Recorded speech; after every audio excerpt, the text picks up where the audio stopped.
Good morning, students. Today we are going to start the subject accounts. Accountancy is the full name of the subject. In short, we say accounts. Okay, for in our syllabus will be accountancy. We say as accounts. Now we have already started our class through commerce. So why the reason being because in order to do accounts, you must have a bit idea of the basics of commerce because from otherwise you won't understand from where or what is from where this subject has come up. So today I am not going to go to the history of the subject, but I'll just show the connection how this subject has come up or what is the need for learning the subject accounts.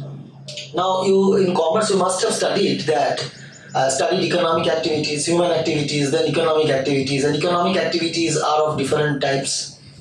Okay, one of the type is business. So by doing business, what we get by doing business, whoever starts the business, that person is called the proprietor or entrepreneur or the owner of the business gets what? The owner of the business gets profit. Now the question is, so the origin or the connection of the subject accounts is related to commerce. So human activities, economic activities, one of the economic activities is business. So by doing business, by engaged yourself in business, the owner earns profit at the end of the year. Why a year? Because this is also in acquired. When you will be studying the subject accounts, there will be several concepts. That means several, accepted principles which we have to keep in mind. So one of the principle is accounting period concept, which says that profit is to be calculated every 12 months. So a financial year would be from April to March. That is, that 12 months we follow as the financial year for recording and calculating the amount of profit. Year can be January to December also. There also you can get 12 months. Any other combination of 12 months also you can get. Say from October to next year September. That is also 12 months. So profit is calculated for 12 months. Usually the financial year starts from 1st of April and ends 31st March next year. So that is the 12 months is the accepted period of 12 months in India. So we call it financial year. So when you are doing business, when you are engaged into business, then the profit is to be calculated at the end of the year, that is the end of the financial year, that is 31st March each year. So that 12 months, that the profit calculation would be done for 12 months. This is accounting period concept. Now, the question is that we have studied in commerce. So the question is, you can suppose you purchase something. Business means what? Purchase and or production of goods and then sale of goods on a regular basis. So today you purchase something and then you are selling the goods.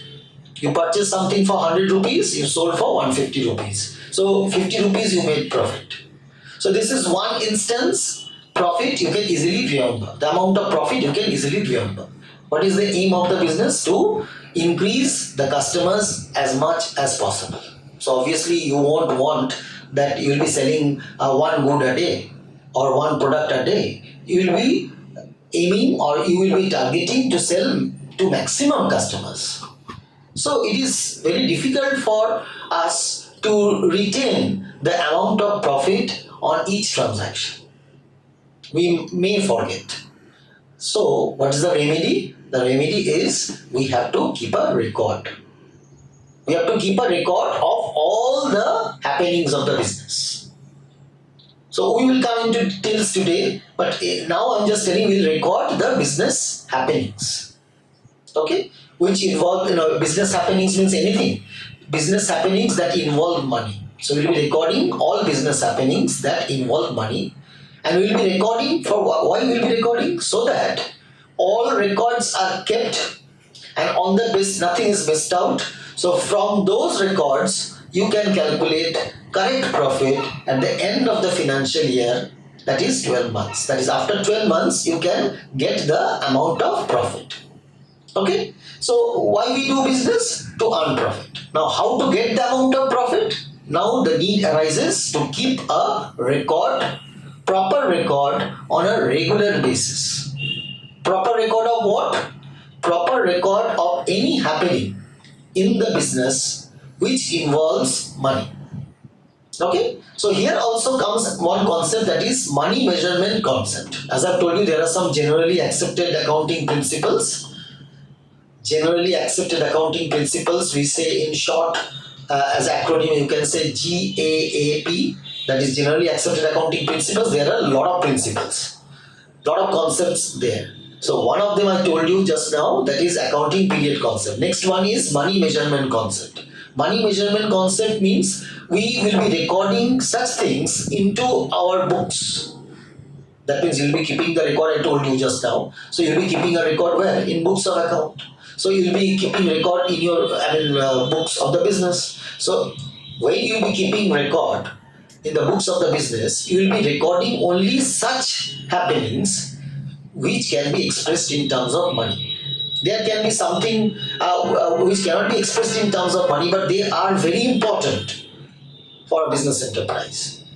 Say sincerity and of the workers. Those who are helping you, they are very sincere, they are very dedicated, they are very dedicated, they are very loyal. So they are very punctual. So these are very important issues in any business enterprise. But can you express this sincerity, dedication, loyalty, punctuality in terms of money? No. Therefore, these things cannot be recorded in the books of account of the business. So, money measurement concept says only those things which can be expressed in terms of money would be recorded in the books of the business. So, we have started business for the purpose or with the hope of earning money. Now, earning money in the form of profit. So profit can be calculated if you keep a profit of the financial year can be calculated if you keep a record. Now, what will you be recording there? You will be recording the happenings of the business which involves money. Why only money? That because there is a concept behind it, that is money measurement concept. Now, we have understood by this time that a record has to be kept. Otherwise, it will be difficult for us to calculate the amount of profit at the end of the year. So we have to keep a record for each business working day, and at the end of the accounting year, that is at the end of 12 months, so at the end of the financial year, that is 31st March, we will be calculating the amount of profit. Is it clear? And we will be recording what? We will be recording such happenings which can be expressed in terms of money. Now the question will come, okay, we will keep the record, we will calculate profit at the end of 12 months, it's fine. Now, how to keep the record? That means in order to keep a record, there must be some particular, ways, there should be a particular format, there should be some calculations. All these things is the subject matter. All these things we will be studying in the subject accountancy, or we say accounts. After learning the subject, we will be applying the principles, we will be applying the concepts of the subject accountancy. When we will be applying this in real life situation, we will say accounting. Okay? So, the question is the profit. There are several more questions. The profit to be calculated. For that, you have to keep a record. How to keep the record? How we can do that? That means for that, you have to study the subject accountancy. In short, we say accounts. Now, after learning, because this learning cannot be done in one day. So it's a process. Learning is always a process. So today we have started the subject accounts. There are so many concepts. If you open the textbook, you will find there is a chapter called Generally Accepted Accounting Principles. There are so many principles. I have mentioned only two. I'll be mentioned one more today. So, but what about the others? Gradually, we are going to learn. As we progress in course of time, we will be covering the concepts one after the other. So a few chapters are there in the textbook at the very beginning, basic accounting terms, and then a few chapters. So those chapters will be covering in course of time. As and when required, to what extent we will be doing that. So profit is to be calculated, we will be keeping a record. Now you have to keep a record, you must have a knowledge of how to keep a record. You must have knowledge of some rules, some principles, some concepts. So that can be done by studying the subject accountancy. And when you are applying what you have studied, then we say accounting. Now, when you write the definition of accounting, you have to write, in all books it is there, you have to write AICPA's definition. That is the most accepted definition of accounting. You can write anything else with that, no problem. So, we are going to the definition. Let us start, initiate, then we will be coming to this part later on. So, accountancy, that's the need of accountancy. Without studying accountancy, you cannot keep a record. Now, where to keep a record? Now, accountants, the subject, where to keep a record? You'll be learning the concepts, rules, and regulations. Fine. Now, where you will be recording the business happenings that involve money. So, you will be recording in the books of accounts. There will be several. For example, you are studying in school, so whatever many classes are taking place, so whatever is taught in the class, you must be recording in some place. You have respective copies, so like that you have several copies. So in business also, when you will be keeping record, there will be several, books. We say books of account. Now, the first book where everything is recorded, that is called journal. Journal. Journal. Journal means daily record. It is a chronological record. Chronological record means date wise. Now within each day, time wise.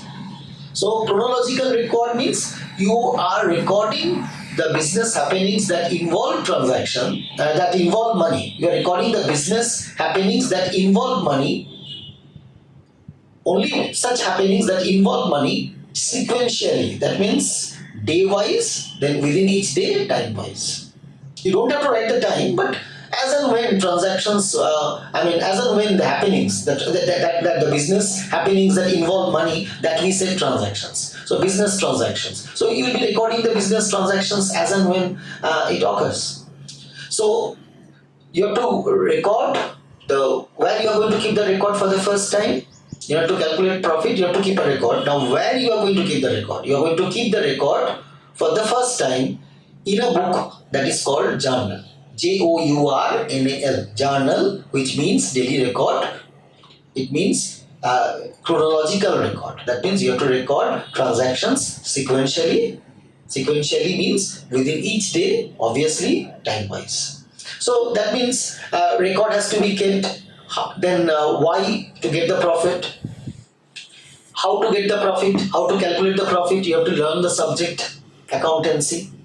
Okay, we will do that. Then the question is, where will we be keeping the record? The first book of account, we will be keeping the record in the books of account. There will be several books. We will be keeping the record for the first time. That book is called journal. Now the question is, how to record? Where to record? That is journal. Now how to record? Then will come some rules. That means there will be some format. So that gradually there will be several questions which will be coming to your mind. The answer to those questions will be solving our problem, and ultimately we will be able to calculate profit. Now before we go to the rules, just now I told you we have to learn the rules to so that you can keep a record in the journal. By the end of the class, you'll be able to have little idea of what journal is. But before that, we should be knowing some terms, some meaning of some terms. There are many terms, plenty of terms, but we are going to discuss few of them so that we can start our subject. That means we can start learning the subject, and we can apply. We get to know some rules, and we get to do some journal entries. Okay, so let us start with the term that is event. Event is what? Event is something, and a thing that happens or takes place, and especially one of importance. So event is something, any happening we say that is an event. Now the event can be a personal event. Personal event means a family event. When I say personal, it means family. So it may be a personal event or it may be a business event. Suppose it is your birthday. Then obviously it is a happening, something important, isn't it? So naturally, it would be what? It would be a business event or a personal event. It would be a personal event because it is totally event of the family. Similarly, you have started a business, and the business is, and you want to throw a party. You want to invite, celebrities. You want to, there will be plenty of guests. So in that case, you have decided that you will be throwing a party. You haven't done yet, but you have decided something is going to happen on a specific date. Then it is obviously it won't be an event of the family, it would be an event of the business. So event means any happening which is important, and event can be of two types: personal event or business event. Next is transaction. Transaction is what? It is exchange of money, goods or services by the firm. By the firm means by the business. Whenever you see the word firm, FIRM firm means, I mean business firm or business enterprise. Because we are going to calculate profit of the business. So business enterprise, sometimes we say business organization, sometimes we will say business firm. So transaction is what? In business, what will you do? Business, one of the recollect the feature, that is product. That means purchase or production and then sale on a regular basis. Continuity should be there. That we have started, isn't it? There are many features, but this point is one of the feature. So obviously, transaction means you will be exchanging goods or you will be exchanging service. Suppose you deal in goods, so you will be giving the goods. And you will be taking the money, that is sale of goods. Or when you will be buying the goods, what you will do? You will get the goods, you will pay money. That means when you purchase goods, you have to pay money. And when you sell goods, you will be getting money. So what is the meaning of goods? Goods is also there. Goods is also there. Goods is also there. What is the meaning of goods? Goods are products or commodities with which business deals or business trades in. These are purchased for the purpose of resale or reselling at a profit. So goods are products or commodities with which the business deals. Now, so the goods is actually a common name. There is nothing called goods. The goods can take, maybe the goods can be books, the goods can be a phone, goods can be car, goods can be a residential flat also. Let me give you an example. For example, Maruti company, Maruti Suzuki. You haven't heard of the company, Maruti Suzuki? What they are doing? They are making cars. Why they are making cars? They are making cars so that they can sell the car at a profit, obviously. Okay, so they are going to make a profit. So these goods are, that means for Maruti Suzuki, cars are goods because they are making the car for the purpose of selling the cars at a profit. Now, that is the concept of goods. Now, the mobile making companies, Xiaomi, then Realme, then Vivo, OnePlus, then Samsung, these companies, why they are making the mobile phones? They are making the mobile phones for the purpose of selling. So, mobile phones are goods to these companies. Okay, now business can be of two types: manufacturing business, trading business. The example which I have taken, that Maruti Suzuki, they are manufacturing, they are making the car, and then they have the plan to sell the car. So whether you make or you purchase, but if I take the example of Deepak bookstore or Popular bookstore, what they do? They don't make books. What they do? They are engaged in trading business. They are not engaged in manufacturing business. They are engaged in trading business. They are buying the books in one price and they are selling the books, making in profit. So for Popular book house or for Deepak bookstores, for them books are goods because they are they are purchasing the books not for the purpose of using but for the purpose of selling it obviously at a profit.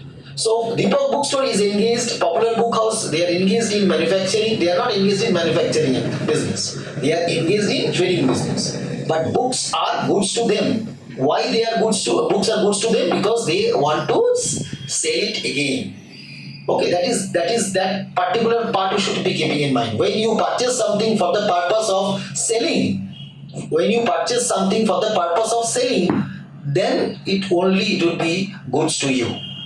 If you have the object you are purchasing, if you have the object of using it, getting benefits out of it, not for selling immediately. You don't have immediate. Your focus is not to purchase for the purpose of and sell it again. Your focus is, your aim is to purchase and then use it. You may sell later on, but as of now, at the time of purchase, your aim is to use it. If that is the case, you want to use it for your future benefit, then that is not your goods. Then that is your asset. Then that is your asset. ASSETS. Don't make any spelling mistake, because students often write ASSESTS. You have to write ASSETS. So asset. So when you are purchasing something for the purpose of using it for future benefit, then that becomes your asset. But when you are purchasing something, or when you are making something, you are manufacturing something for the purpose of selling it again, that is resale at a profit, then such items becomes your goods. Is it clear? Now the promoter is making, those who are in real estate business, they are making several complexes. In that several apartments are there, several flats are there, residential flats are there. Now why they are making the residential flat? For the purpose of selling. So those flats which they are making for the purpose of selling again, that means that the flats would be considered as goods to such promoters or those who are engaged in real estate business. But if you purchase a flat, now when you purchase a flat, that time your intention is to use it. Okay, so in that case the flat would be asset to you, but the same flat is goods to the promoter. So I mean that was, it's a very important concept you have to keep in mind. If you buy a furniture, then your intention is to use the furniture. So to you it would be asset, but to a furniture dealer who is selling the furniture, or a furniture dealer who has either bought the furniture from the manufacturer of furniture, or somebody is making furniture, somebody is manufacturing furniture. So one who is buying a ready-made furniture for the purpose of selling it, or one who is making a furniture for the purpose of selling it, for these two, I mean, business enterprises, furniture would be goods, because both want to sell. Somebody is buying first for the purpose of selling, somebody is making a furniture for the purpose of selling. So furniture would be goods to these business enterprises. But we are buying a furniture. You are buying a furniture, I am buying a furniture. My purpose or your purpose is to use it. So to us it becomes asset. But to the furniture dealer it is, or the furniture is goods. Furniture will be good to a furniture dealer. That you have to keep this thing in mind. Okay. Now come back over here. So transaction is an exchange of money, goods or services. Sometimes you will be buying goods, you will be giving money. Sometimes you will be selling goods, so you will be giving goods and you will be taking money. So when you buy goods, you have to give money, and when you take goods, when you sell goods, that time you get money. So this exchange involves monetary, that means involves money. So therefore that means the changes in financial position takes place. So when transactions lead to changes in financial position, because when you purchase, your money will go minus, your whatever amount of money you have, that would go reduce. So, and when you sell, you will get the money, so your money gets increased. So these changes in financial position of the business, that is called transaction, and transactions are several types. One way or to understand the type of transaction is cash transaction and credit transaction. Cash transaction means when you are engaged into a transaction and money is involved immediately. Suppose you are purchasing something, you pay the money immediately, so it becomes a cash transaction. If you say that you will be paying the money afterwards, after 2 days, after 7 days, after 10 days, after 30 days, in other words, you are not making immediate. Money is not involved immediately, but money would be, or the matter would be settled on a later date. If that is the case, it becomes a credit transaction. So credit transaction means the matter is settled on a later date. So if you purchase something, if you pay immediately, it becomes a cash transaction. If you pay tomorrow, 2 days later, 10 days later, 1 month, after 3 months, then it becomes a credit transaction. So when it is settled at a later date, we say credit transaction. When the matter is settled immediately, we say cash transaction. So if you sell something, if you get the money immediately, it becomes cash transaction. If you sell something and you get the money not immediately, but you will be getting tomorrow or 2 days later or 3 days later, then that will also be credit transaction. So if the matter is settled on a later date, we say credit transaction.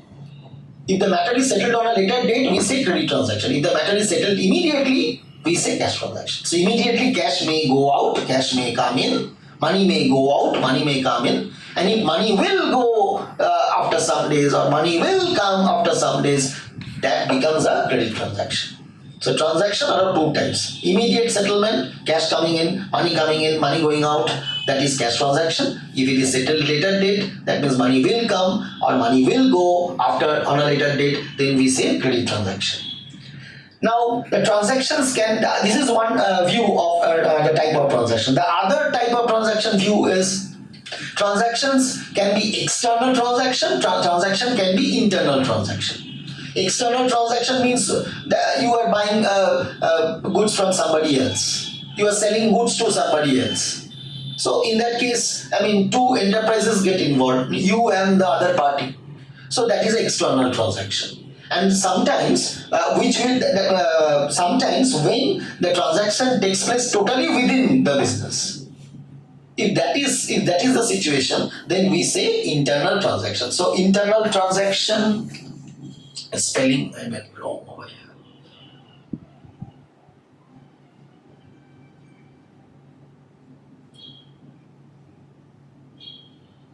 So internal transaction, please take this into consideration. So internal transaction means activities are taking place entirely within one business enterprise. So if something happens in my business, so that we say internal transaction. Say loss by fire. So I have some product. I deal in books. So I purchase books for the purpose of selling the books, and suddenly one my godown got fire, and I could not save a few books, and those books got damaged and destroyed. So that is loss. So I found at the end of after the fire, I found that the total loss amounted to 5,000 rupees. The number of books which got totally destroyed, then that amount valued 5,000 rupees. So this happening totally took within the business of 5,000 rupees loss. That then it did not involve two business enterprises. It involved only me entirely. So that we say it is an internal transaction. Okay. So external transaction means it will involve two separate business enterprises. If I purchase goods from somebody else, so one enterprise. That is my one, and the other one, the person from whom I am purchasing. So likewise, if you sell goods to somebody, so you are selling. So you are one business enterprise. You are selling to somebody else. So that is another party. So two independent parties, or it can be two independent business enterprises also. If you sell to someone who is also running a business, it can be that, or you can sell to some individual person. That can also be a case. Now what I want to say is that activities between two independent business firm, or you can say person, two independent business firm or independent person.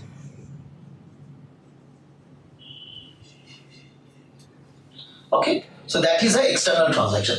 You can classify transactions, I have not written over here, but still another classification can be done. What is that classification? The transaction can be of two types. One is personal transaction, and the other one is business transaction. So transactions of the family. If you purchase some groceries, if family purchase some groceries, then it would be transaction of the family. So it will become a personal transaction. So if business purchase goods, if business sell goods, it becomes a business transaction. So transactions can be classified on several bases. One way, if you consider the base money, whether money comes immediately or later, that cash transaction, credit transaction. Cash transaction, credit transaction. Now, on the basis of this, another basis you can classify external transaction, internal transaction. The another basis is family transaction, that is personal transaction or business transaction. Now the question is, in the books of account, what you are going to record? That is, in order to calculate profit, you have to keep a record. Where to keep a record? That is journal. We have studied that. Okay. Now in journal, what you are going to record? Where to record? That is books of account. First book of account where we keep the record, that is called journal. Now the question is, what to record in journal? What to record in journal? Business transactions are to be recorded in journal. Personal transactions are not to be recorded in journal. So in journal, you are going to record business transactions. Let me be more specific. You are going to record cash business transaction. You are going to record credit business transaction. You are going to record, business transactions. Okay? So that has to you have to keep that thing in mind. Personal transactions are not to be reported. So these are the several types of transaction which we did, and transaction is always, you remember that transaction is always event plus money. When a transaction takes place, there has to be an event, there has to be a happening. Now, after the happening, involvement of money comes. For example, your birthday, with the example which I have given. So that becomes what? Event of the family. So personal event. Now, if you have friends and say that throw a party because of your birthday, then throwing a party involves money. So it becomes what? So event plus involvement of money will lead to what? Transaction. So you are having a birthday, so it's a family event. For that you are throwing a party, the money will go from the family. So money would be involved. That means money part will be involved. So event plus money will lead to transaction. What transaction it will be? It will become a personal transaction. Likewise, if you want to start a business, or your business Vishwakarma Puja, in your business you want to celebrate Vishwakarma Puja, or your business you have completed 25 years, you want to invite celebrities and guests. So that is the event. 75 years of completion. So that means that is the event. Now, in order to celebrate, obviously money would be involved because you have to spend money to celebrate.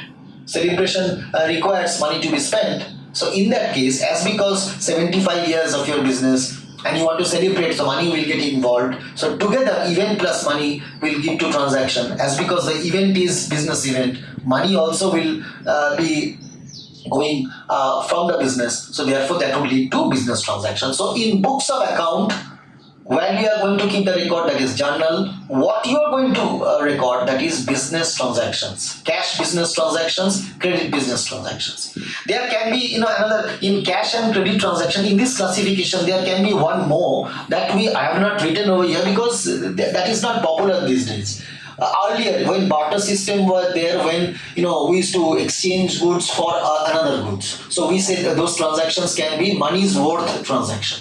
So that can also be you can write over here cash transaction, credit transaction, money's worth transaction. But as because this type of transactions very rarely takes place these days, I have not mentioned it over here.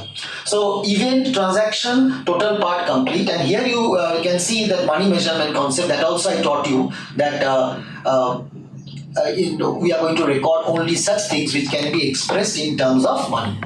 We can express in terms of money. Anything which cannot be expressed in terms of money, howsoever important it may be to the business enterprise, will not be recorded. So that's why I told you that sincerity, dedication, loyalty, these are very important to a business enterprise, but these cannot be recorded just because they cannot be expressed in terms of money.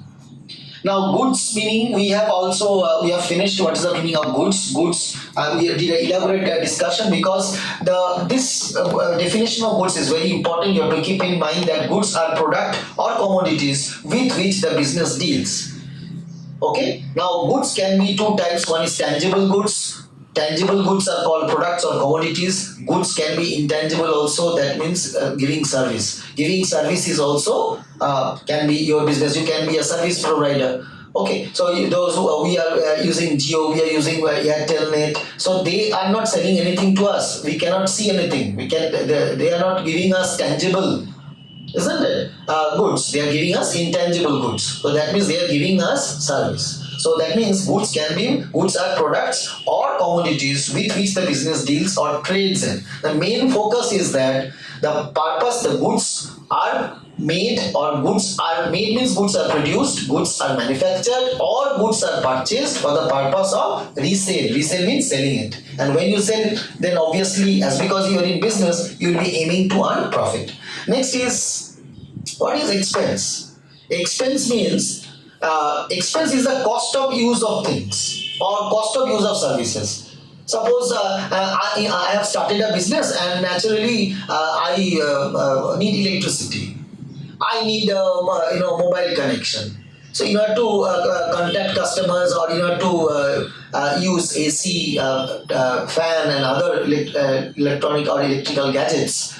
I need electricity now. So I have to, the cost of use of things. So I'm using things, so obviously I have to pay. So what I have to pay, then that is your expense. I have in business I cannot work alone. I need some assistance. So I have to give employment to someone. That means I am the boss. I'll be employing somebody else. So somebody else will be my employees or subordinates. Now I'll become boss. I'll become the employer. So I'll be using somebody's service. Somebody is going to give his or her service to me. So obviously I have to pay. So what I have to pay, that is expense. So when you use something or you use somebody's service, so you have to pay. That is called expense. And why I'm using? Why I'm using things? Why I'm using somebody's service? Because my plan is, to earn profit, I have to spend. Suppose you got a job, so for that you have to travel to the office each and every day. So you will get the salary at the end of the month. Okay, but for that you have to make payments, isn't it? So you are traveling, you are spending money. That means expense. You are using the service of somebody, so you are spending money. Why? For the purpose of earning. Earning means to earn profit, to generate revenue. Revenue is also earning. Okay. So it is the amount spent. So the goods which you bought, suppose you started a shop to sell books, to sell mobile phone. So if you purchase books, that means you have spent some money. Okay, so the money which you have spent to purchase books, or the money which you will be spending to sell the goods. So I purchase books from College Street, and I have a store in Gora Bazar. So purchase books from College Street, the books are over here. Now I have to carry, to bring the books. I have to pay for the for the books. I have to pay for the transport from College Street to here. That is amount spent to purchase the goods. The amount, the transport, that is I do the service of somebody to bring the goods from College Street to here. So that amount, and not only that, my shop is in Gora Bazar, so I have to carry the book to Gora Bazar. So I have to take somebody else's service also. That means again I have to make payment. So this total money which I am spending, that is called expense. So expense means the cost of use of things, or if you use somebody's service. Why you are using somebody's service? For the purpose of generating revenue, generating income. I am purchasing the books, I have told you, from College Street. I am carrying the books to Gora Bazar. Why? In order to carry the books to Gora Bazar, I have to again incur transport expenses. But I am spending that. Why? Because once the goods reach Gora Bazar, then I'll be able to sell and earn profit. So that is your expense. Next is revenue. See, I have written in simple language the basic meaning, because you are just the beginner. So when you are going to write in the exam, that time you have to refer to the book, maybe one or a few lines, technical lines as stated in the book, you have to write that. I have used simple sentences so that you can understand the basic concept or basic meaning of these terms. Next is revenue. Revenue is the amount received. So revenue means, just now we came across the word revenue. I told revenue is the earning. So revenue is the amount received. That means you have already got. Or to be received. Now the to be received can be said receivable. To be received. That means if you have already received, it's a cash transaction. To be received means you will be getting. It is due, you will be getting in few days. So that is to be received. So revenue is the amount received or to be received. Why you'll be getting the money or why you have got the money? Because you have sold goods or you have provided any service. I am providing service to you, so you'll be giving me fees. So if I sell, if I have a bookstore, I told you, when I'll be selling books, then what will happen? When I'll be selling books, in one hand I'll be giving the books and the other hand I'll be getting the money. If I get the money immediately, it's a cash transaction. If I get the money afterwards, because I know you, then I know the customer to whom I have sold the goods, I'll be getting the money afterwards, it becomes a credit transaction. So revenue is the amount received or to be received, that means you will get on a later date. Why you will be receiving the amount? Because you have sold the goods. That means because you have sold the goods or you have provided some service. So revenue means the earning. Now next come income. What is the meaning of income? Income is revenue minus expense. That means, as I've told you in expense, that you are spending money for the purpose of earning revenue. So you have earned a revenue of 500 rupees and you have spent, say, 400 rupees. So the spending part, that means spending part is the value of the goods and the other transportation costs and all. Total expense is 400 rupees and you have earned 500 rupees. So your income would be how much? Revenue 500 rupees, expense 400 rupees. The recent example which I have taken. So your income is 100 rupees. 500 rupees is your revenue and 400 rupees is your expense. And that 400 includes the cost of the goods and plus transportation expenses and other expenses. So total cost is a cost price, that is your selling, that is your expense, and this is revenue. And if you subtract, you get profit. Now gain and profit, they are very close. I'll give an asterisk because the concept what is gain that you will gradually come to know. In first a few classes you won't be having a fair idea. So for the time being, you keep in mind that profit, gain, more or less same thing, but they are not exactly same, that I'm telling you. But as of now, profit, the income is also called profit and profit is gain. There is a slight difference which we will learn in course of time. Now what is loss? Revenue minus expense. When there is a profit situation, profit means income. Now reverse is when the expense is more and the revenue is less, that time we say loss. Loss can also mean that when business receives no benefit. That can total the example which I have taken. I have books of rupees 5,000 and my godown caught fire and I could not save about 10 books and 10 books totally burnt to ashes. And the value of that books is what? 5,000 rupees. Now that 5,000 rupees is my loss.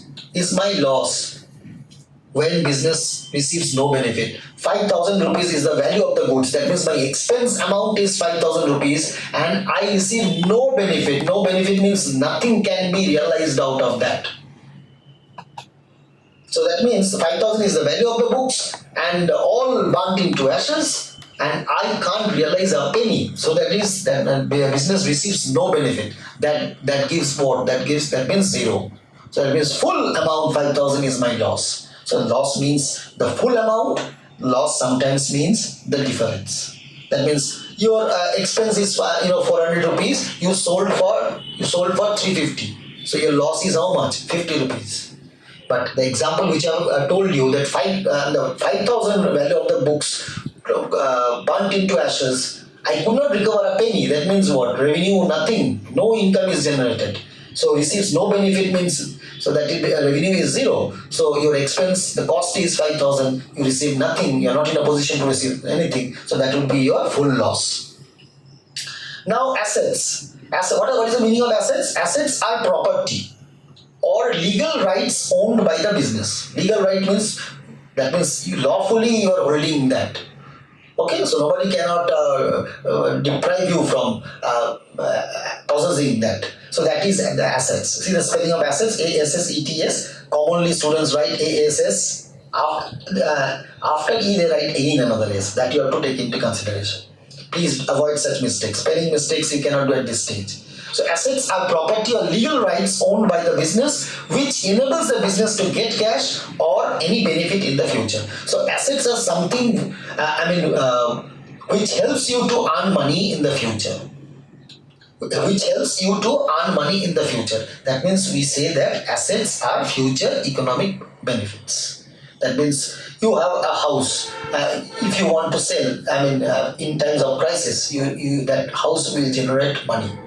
or if you have a machine, suppose in your business you have a machine. So using the machine you can make the product, and after making the product, that means after making the product, what will you do? If you are in business, that means you will be selling. So the machine is helping you to earn profit. So assets always help you to earn profit. Asset help you to get money later on.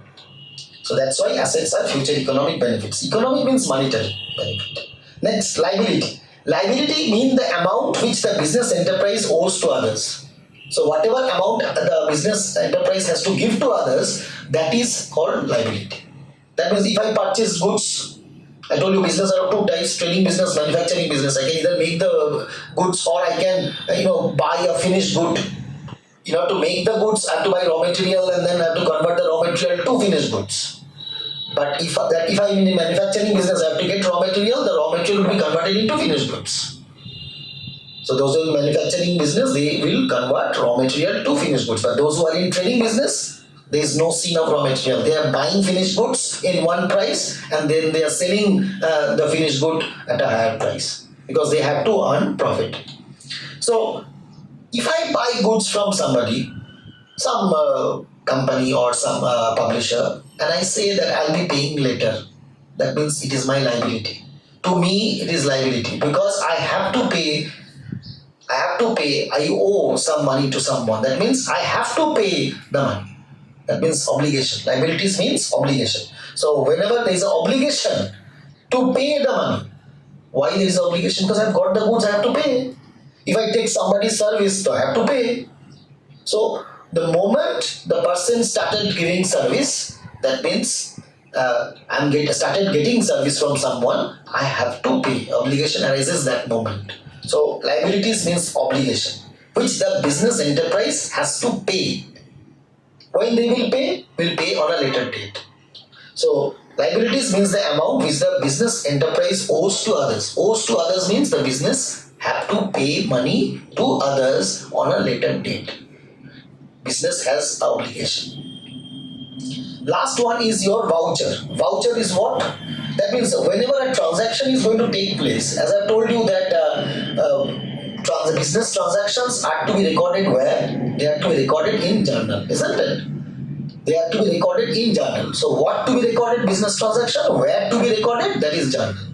Now before it is recorded in journal, somebody in the business enterprise must approve something. That means everything cannot be recorded in the journal. So a document is made. Voucher is a document which establishes that business transaction has taken place. So when a business transaction takes place, so a document is made, and appropriate authority, of the business, they put a signature.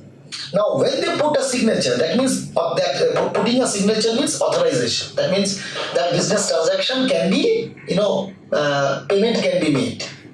That means, and once that signature is there, you are ready to record the transaction. For example, I'm telling that, and sometimes this document is made on the basis of some other documents, that is cash memo. Suppose you have bought some goods. So, and the company would be giving you a cash memo or some, a bill or like that. So, based on the bill, the payment is to be made. Now, unless and until it is approved by the authority, then such purchases cannot be made. And when such purchases cannot be made, those things cannot be recorded. So, that means the business transaction, before it is recorded, a document is made, that is called voucher, which has the signature of the authorized signatory of the business, and once that gets approved, then the transaction, payment for the transaction is done, as well as it is recorded in the journal. So these are the terms. Now one more term I am going to tell you, that is capital. What is the meaning of capital? Capital means like the person who starts the business, that person is called owner. The person who starts business, that is called the owner. Now, owner, to start a business, that money is the medium of exchange. So, when money is the medium of exchange, that means if you want to start a business, how you start a business? That means you first of all you have to invest some money. Now with that money you will buy a shop. Now after buying a shop, you have to buy furnitures. You have to buy several other electronic or gadgets. So you have to buy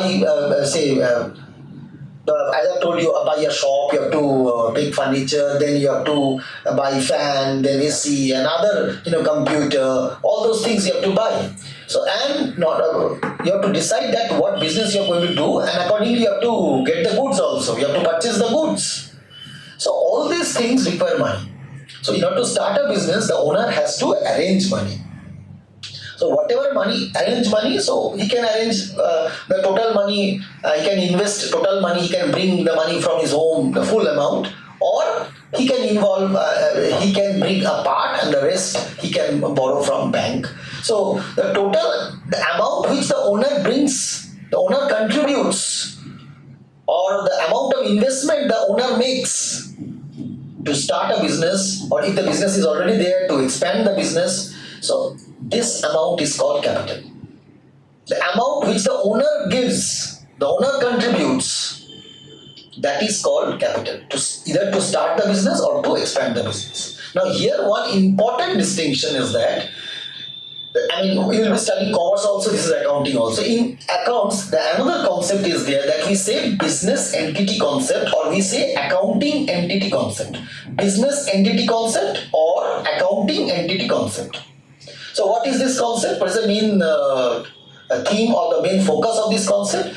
This concept says that business and business owner, they are separate.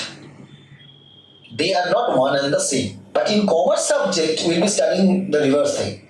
Okay, so in commerce subject, in sole proprietorship chapter, we will have some another thing that is separate. But when you study the subject accountancy, that time you have to keep in mind that the owner and the owner's business, they are separate entities.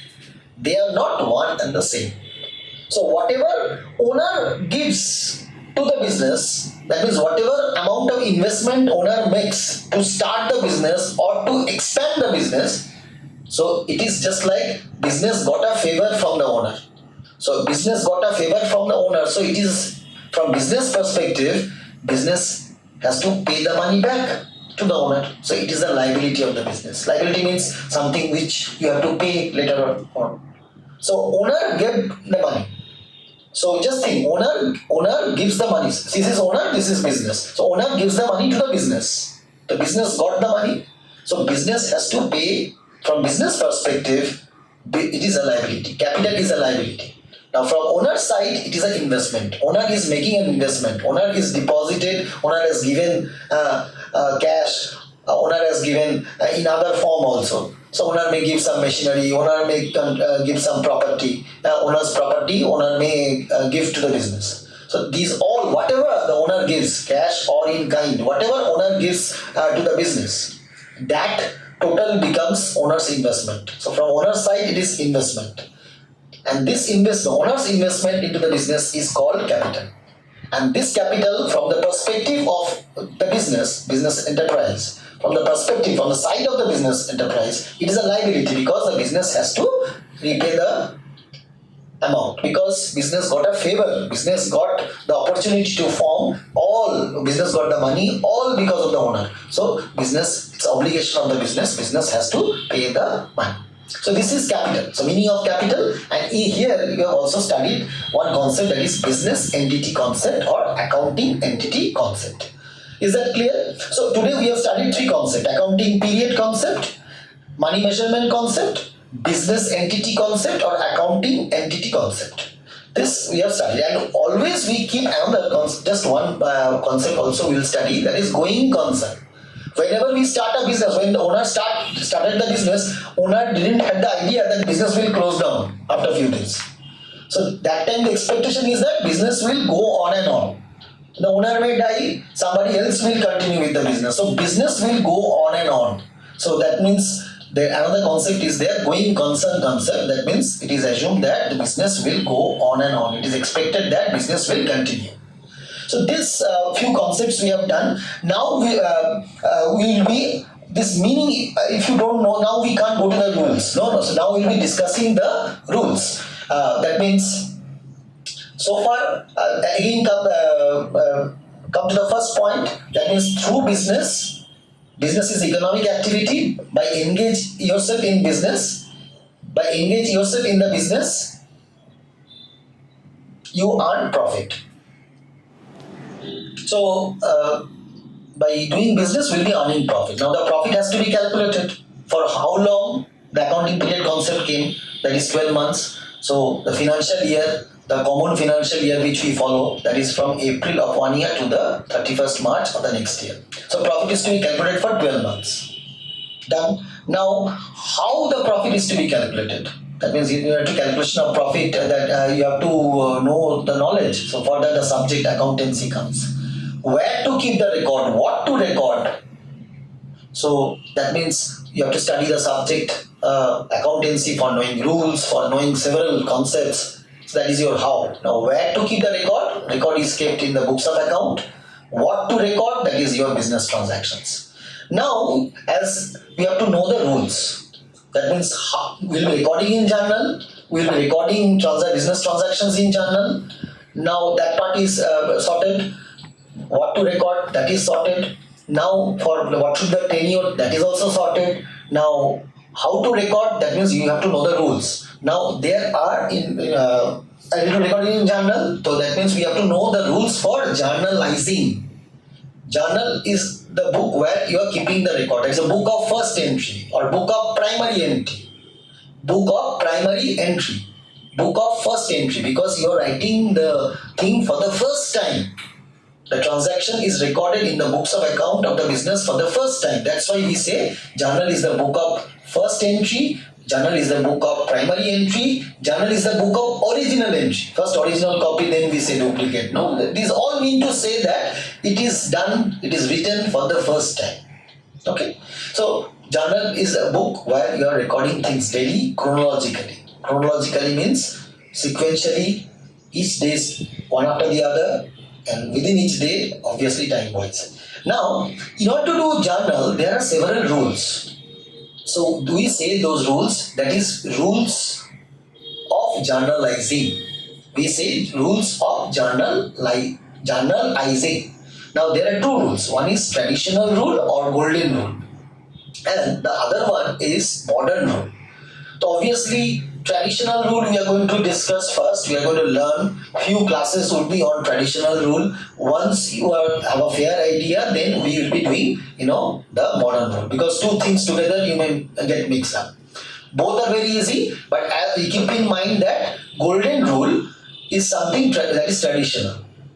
Okay, when modern rule is there, that means traditional rule will run fine, but on few specific cases, traditional rule fails to give proper explanation, proper answer. That means we face some difficulty in some few cases. Now those cases, those bugs you can say get removed in the modern rule. But traditional rule is known by many. There are many in and around. If you see, there are many people, those who are commerce graduates. They studied commerce subject. Okay, so you ask them, everybody will say golden rule is the ultimate, but that means they don't know modern rule. We have to study modern rule also, we have to study golden rule also. But golden rule is the basic, we have to study that also, we have to study the modern rule also. But ultimately, in higher studies and all, only modern rule is going to be applicable, because it gives clear comprehension, clear ideas. But now we are a beginner. So because we are a beginner, for us it's fine. We have to study the basics also. So we will be teaching first, traditional rule or golden rule of journalizing. Is it clear? Now, before that, before we, let me explain the traditional rule or golden rule of journalizing. Thereafter, I'll tell the steps of journal, and then we are going to do a short sum on journal in today's class. So, rules for journalizing. Number one, traditional rule or golden rule. Now, under golden rule, you have to study, as because you are a beginner, you have to study only these three. One is personal account, real account, nominal account. Now I just want to tell you what is personal account. Or what is account rather? What is account rather? What is account rather?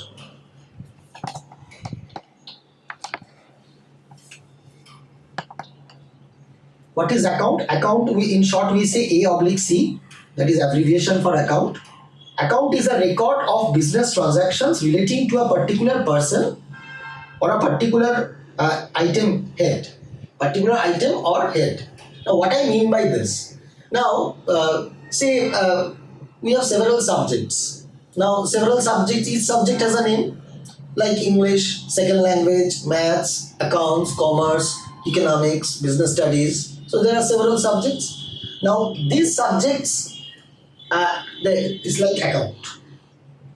That means when the English ma'am gives you some exercise, grammar exercise, or English ma'am teaches you some poem or play, you write where? You write in Bengali copy or Hindi copy? No, you write in the English copy. When you do some mathematical sums, then you write it in the maths copy. When today I am teaching you accounts, you are writing in the accounts copy. So account is just like that. It's a summarized record relating to a particular item, particular person, relating to a particular head. Suppose I've been selling goods to one boy called Rohit. I'm selling goods to him several times. So I'll open a Rohit account. Whenever I sell goods to Rohit, I'll keep on writing one after the other. Similarly, I'm purchasing goods from Avinash. So in that case, what will happen? Whenever I'll purchase goods from Avinash, because I have to pay to Avinash, so I have to keep a record. So I'll be writing in Avinash account, one after the other. Whenever I make purchases, I have to write the purchases. So I have to write all purchases in one place, that is purchases account. Whenever I have to sell to any person, I can sell to X, I can sell to Y, I can sell to Z, I can sell to anybody. So I'll write, just notice, I'll write when I sell to X, I write in two places. When I sell goods to X, I'll write in the sales account because I'm selling. Under sale, I'll be writing, and I'm selling to X, so I'll be getting money from X, so I'll be writing in X account also. Then if I sell to Y, I'll be writing again in sale, in sales account, and then because I'm selling to Y, I'll be writing in Y account also. When I sell to Z, I'll be writing in sales account, I'll be writing in Z account. So account means a summarized record relating to a person. It can be a person, it can be an item, it can be any head. So that is account. Now account are of two types. One is personal account, the other one is impersonal account. Personal account means involving name. So when I sell goods to X, Y, Z, so X, Y, Z, the previous name I have told Rohit, Avinash. From Avinash I am purchasing goods. So when I purchase goods from Avinash, then what will happen? I'll write one record has to be in purchase account, the other record I'll be keeping in Avinash account. So for each transaction, I'm keeping record in two places, isn't it? Purchase from Avinash, so I'm recording in purchase account, I'm recording in Avinash account. When I sell goods to X, I'm keeping one record in sales account, the other record in X account. When I sell goods to Y, I'm keeping record in one time in sales account, the other record I'm doing in Y account. If I sell to Z, I'm keeping one record in sales account, the other record I'm keeping in Z account. So for each, I'm selling goods to Z, so that is one business transaction, but I'm recording in two places, sales account and Z account. Likewise, sales account and Y account, sales account and X account. When I purchase goods from Avinash, purchase account and Avinash. If I purchase again from Samuel, purchase account and Samuel account. If I purchase from Tomal, purchase and Tomal. If I purchase from Abhijit, purchase and Abhijit. So that means for each transaction, I'm recording in two places because we follow double entry system. Okay, so now come to the account. Now accounts are personal account or impersonal account. So when I'm writing in two places, that is, I told you sales and X, sales and Y, sales and Z, purchase and Avinash, purchase and Tomal, purchase and Samuel, purchase and Abhijit.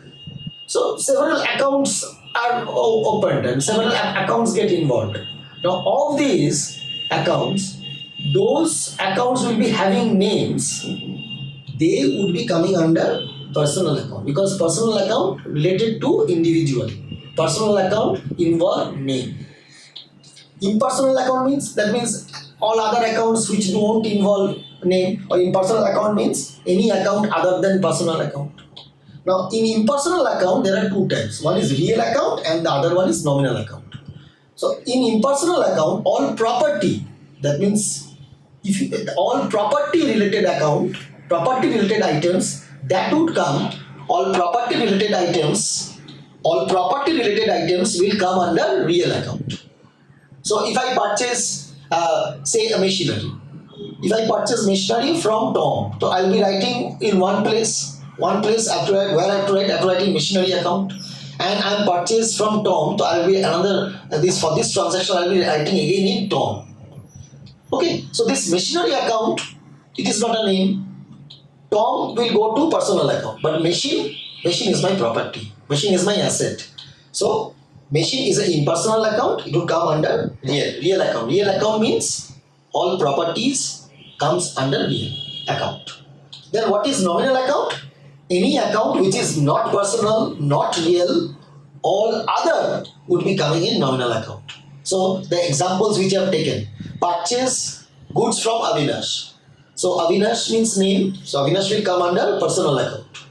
But purchase is not my asset. Is it my asset? Asset means something, I told you, that which helps you to earn money in the future. Purchase means what? That is, you have purchased goods from Avinash. The goods, what is your intention? You buy the goods and you want to sell it as early as possible. So it is not with you for a long time. So therefore, purchase will not be your property. So purchase will come under nominal account. So Avinash will come in personal, purchase will come under nominal. So likewise, all machinery you have purchased from Tom. So Tom is a name. So Tom account will come under personal. Machinery is your property. Machinery will last long. So machinery is your property. So it will come under real account. Sell goods to X, sell goods to Y, sell goods to Z. So sell goods to XYZ. XYZ are names. So that will come in personal account. Sale is what? Income. Through sale is your revenue, and through sale you can earn income also, because as I've told you, selling price 500 rupees, your expense is 400 rupees. So that by selling the goods at 500 rupees, you earn an income of, simultaneously you earn an income of, that means from that transaction 100 rupees is your income, profit. So nominal accounts means all expenses, all losses, all income, revenue, gain, these come in nominal account. So sale, purchase, these will come in nominal account. So you got a fair idea of what account is. Now come to the rule. Now a rule for generalizing. Number one is traditional rule or golden rule. Rule for generalizing, traditional rule or golden rule. First is personal account category. We have now understood that accounts are of three types: personal, real and nominal. So for personal accounts can be of three types. That means personal, the word personal came from person. So it can be a natural person, like living individuals. Person who has expired, no account can be opened in their name. Okay. If a person has expired, then automatically that person's things will be going to the legal heir. Okay. So his son or daughter or to any relative. So naturally, personal account can be natural person, that means living individuals. It can be artificial person. Natural person is like us. We are natural person. It can be artificial person also. Artificial person means, artificial person is a creation by an individual, and it is created through the provisions of law, some rules. For example, say an institution, any business. So artificial person means they are not individuals. They have been created by someone. Created by someone through the provisions of some law. That means taking the, that means an artificial person means institutes, clubs, any organization which has been created by someone lawfully. So it is, that's why I written over here, created by law. That means it is created obviously by some person, some individual might have taken initiative in the creation, and these institutions are, these organizations are created lawfully. Or it can be a representative personal account. So personal account can be natural person, personal account. Personal account can be natural person account, or it can be artificial person account, or it can be representative personal account. Representative personal account means representing a group of person. So when you see the best example, I can say that class 11. Class 11, when I say the class 11 represents many individuals. So that means representing a group of persons. That means a class includes many individuals. That means class 11 is a representative account which contains many natural persons. So personal account can be a natural person. So that means natural persons will be coming under this personal account category. All artificial persons, that means all institutions, all organizations, banks, any other business enterprise which has been created by some person using the provision of law. So that artificial person will also come under personal account. Representative account, that also come under personal account. Okay. Suppose I'm telling you that I'll be getting money from several, I have to give money to several persons. I have to give money to Mr. A, I have to give money to Mr. B, I have to give money to Mr. C, I have to give money to Mr. D. Why I have to give money to A, B, C, D? Because from them I have borrowed money. So they have lent money to me. I have borrowed money from A, B, C, D, and they have lent me money. So it is my liability. I have to pay to them. It's my obligation. I have to pay to them because I got a favor from them. So instead of writing A, B, C, D individually, I can write lender. I can maintain a lender account. Lender means lender represents group of persons. So in the lender account, A would be there, B would be there, C would be there, D would be there. So A, B, C, D, they are individuals. But I maintain one account, that is lender account. So lender account represents A, represents B, represents C, represents D. So representing group of persons. So in personal account, natural persons will be can be an example of personal account. Artificial person can be an example of personal account. Representative person can be a member of personal account. Okay.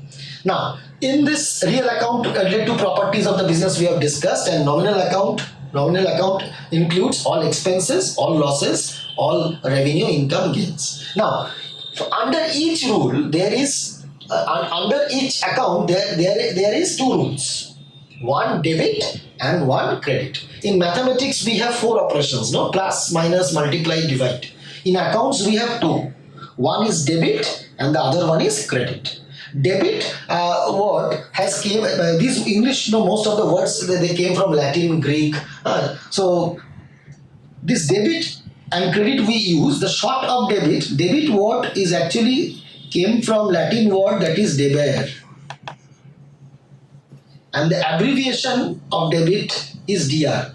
Why I told this Latin word? Because in the word debit there is no r. This is not doctor. Debit came from the word deber, D and R, so dr. And then credit means creder, we write cr. So the abbreviation for debit is dr, abbreviation for credit is cr. So there will be two rules. In accounts we use two, and they are just like plus or minus. Plus means more, minus means less, just opposite. Multiply and divide, they are opposite to each other. So here also debit and credit. In accounts we have two, that is debit, like plus or minus. We have two, that is debit and credit, and debit and credit would be opposite. See, you can if you see the rules, you will be understanding it. So what is the rule for personal account? Debit the receiver, credit the giver. So receiver and giver, they are just opposite. So debit the receiver, credit the giver. Now, only in the exam you may write if the teacher asks what is the rule for personal account, you will say, sir, ma'am, debit the receiver, credit the giver. Fine. But while doing sums, only remembering debit the receiver and credit the giver may mislead you because you may not understand. You may take it in a wrong way. That's why I have given a slash, and you have to remember that one. Debit the receiver. Receiver means what? That means the person receiving some benefit or person receiving something from the business. So when a person receives something from the business, receives benefit from the business, he is the receiver or she is the receiver, and accordingly it is to be debited. That means you have to debit that receiver, you have to debit the receiver account. So the person here, when I say person receiving something, person can be natural person, person can be artificial person, person can be representative person.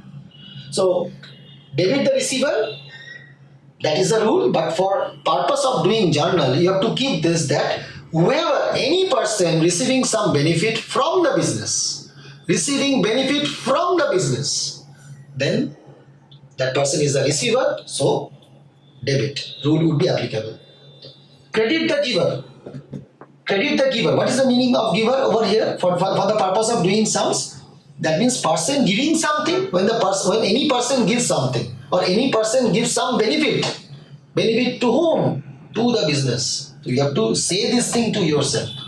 Now this rule is very easy. When I do a sum, that time you'll understand, you'll comprehend much better. Okay, so just I'm explaining what the rule now. So credit the giver. Giver means what? What is the meaning of giver? Giver means when any person giving something or any person gives something, person giving something, person gives something, person gives any benefit to the business. If any person gives any benefit to the business, any person means there will be involvement of name. Name means personal account will be involved, and if that person gives benefit, then credit rule will be applicable.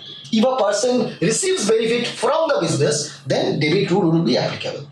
Person giving benefit to the business, person means there will be a name, giving benefit to the business, credit rule will be applicable. Person receiving benefit from the business becomes receiver, debit rule will be applicable. Okay, so this is the personal account rule. Next one is, for each category there are two rules, debit and credit. Now, any one of them would be applicable at a time. So you have to see which one is applicable. Accordingly, we will do that. When we will do journal, the part will be totally clear. Now, real account relate to properties of the business. Now, it has two rules also: debit, credit. What is the rule? Debit what comes in, credit what goes out. See, comes in, and I told you debit and credit, they're just opposite. So what comes in, what goes out. Comes and goes, they are opposite. But while doing sums, you have to keep in mind that comes in where?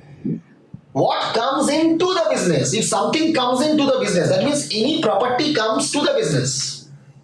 Because this is real account is property. So when any property comes to the business, debit will be applicable. When any property goes out of the business, that means credit rule will be applicable.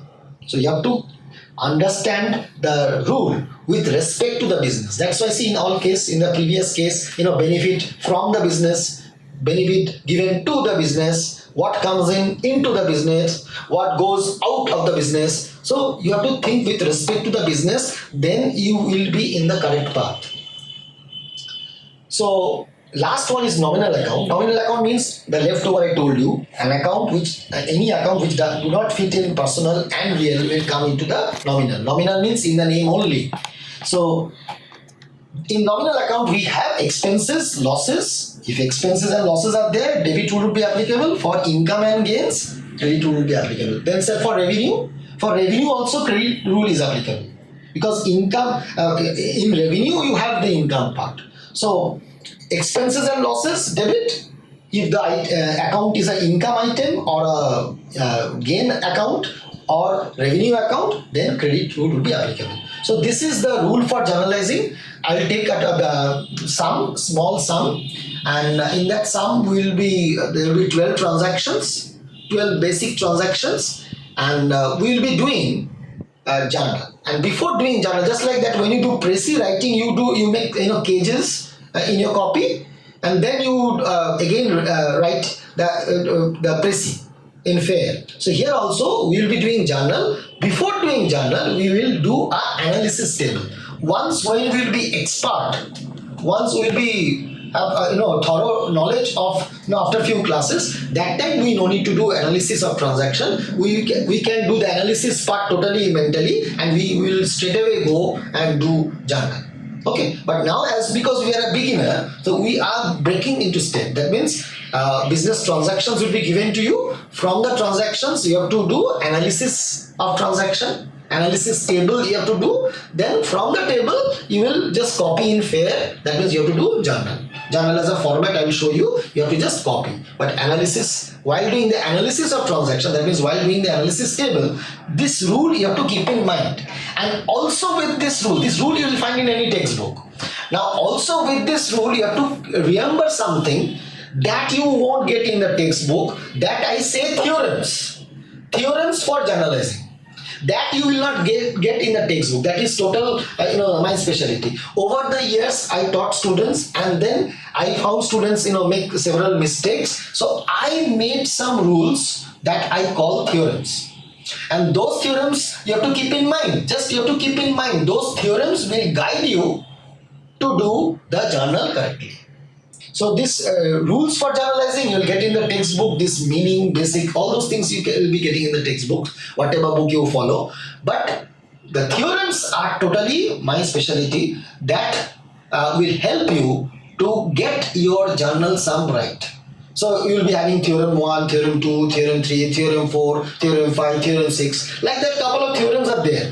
Today we have taken or we will be discussing only, or we will be doing such type of we will be taking such type of business transactions where only will be requiring 4 theorems. Theorem 1, theorem 2, theorem 3, theorem 4. They are basically very easy. When we will be doing sums, that time we will be focusing on the theorems.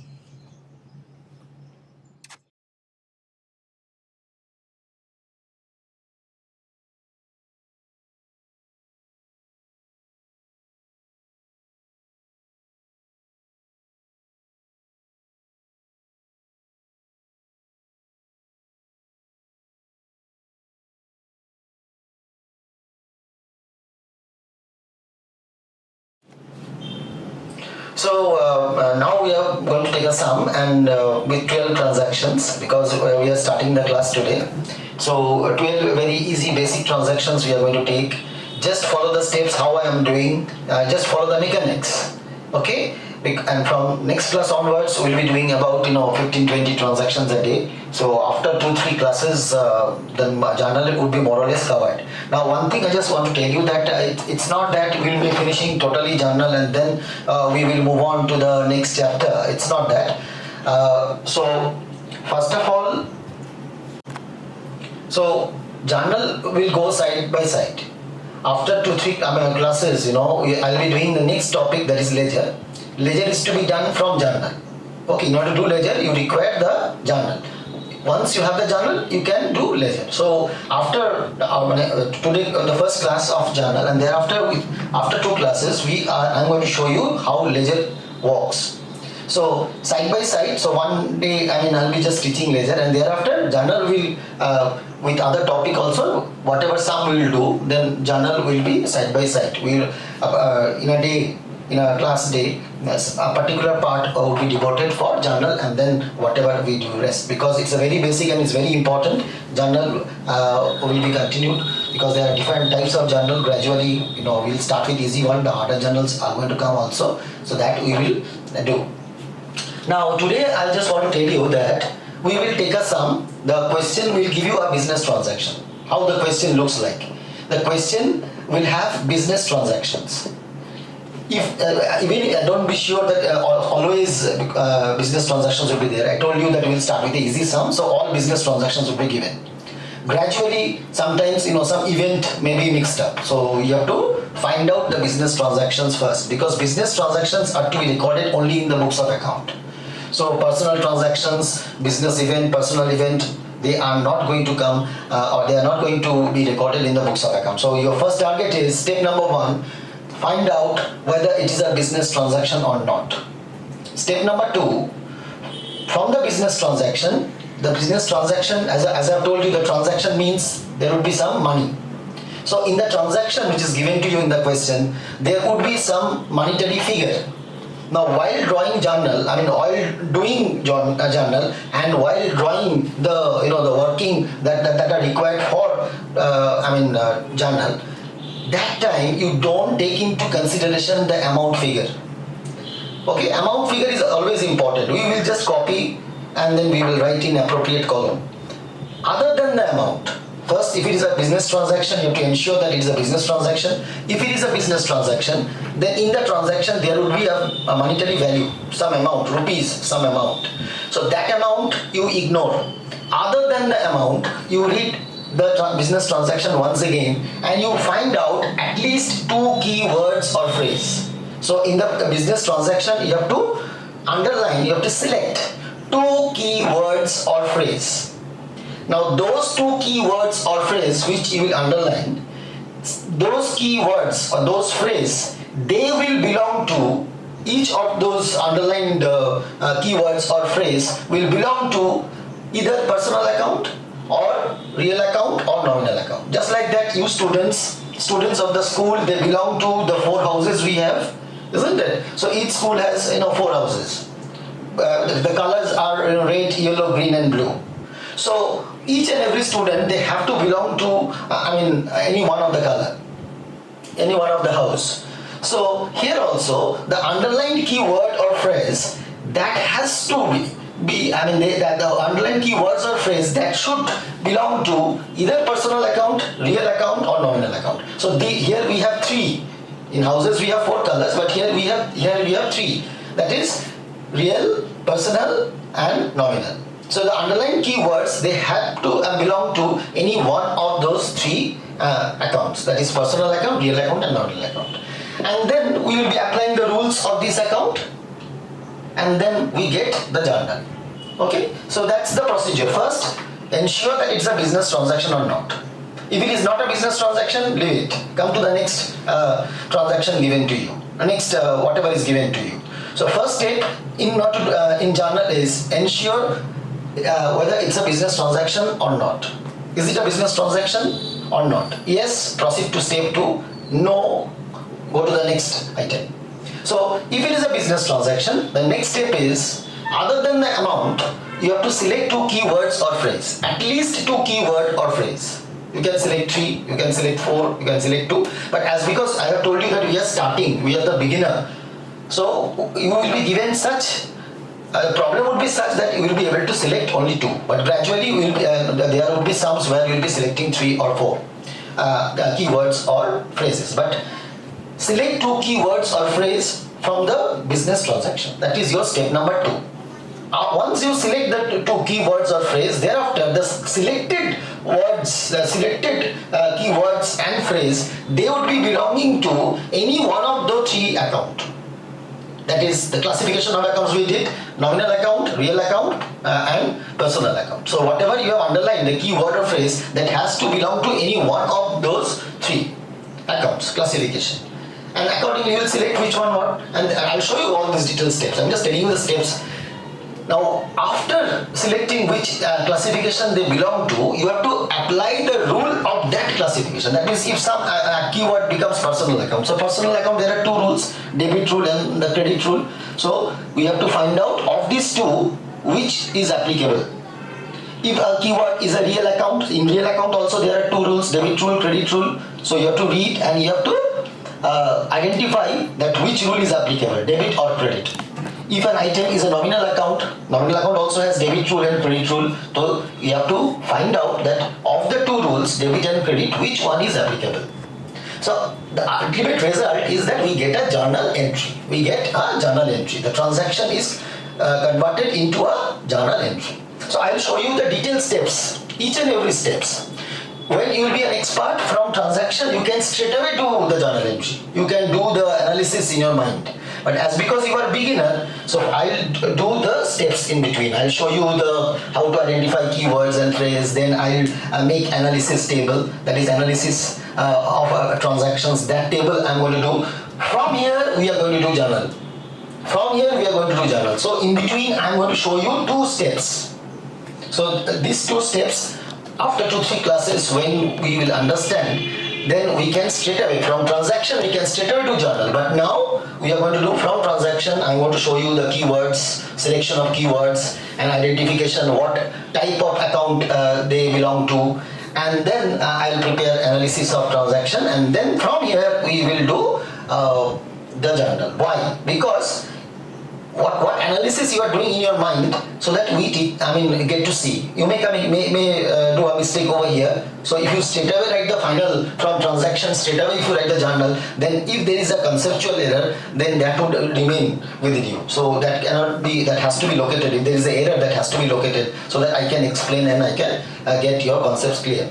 So this is journal, but I told you that in order to do journal, in the selection, especially when you are the item in the transaction, I told you that at least 2 keywords or phrase are to be selected.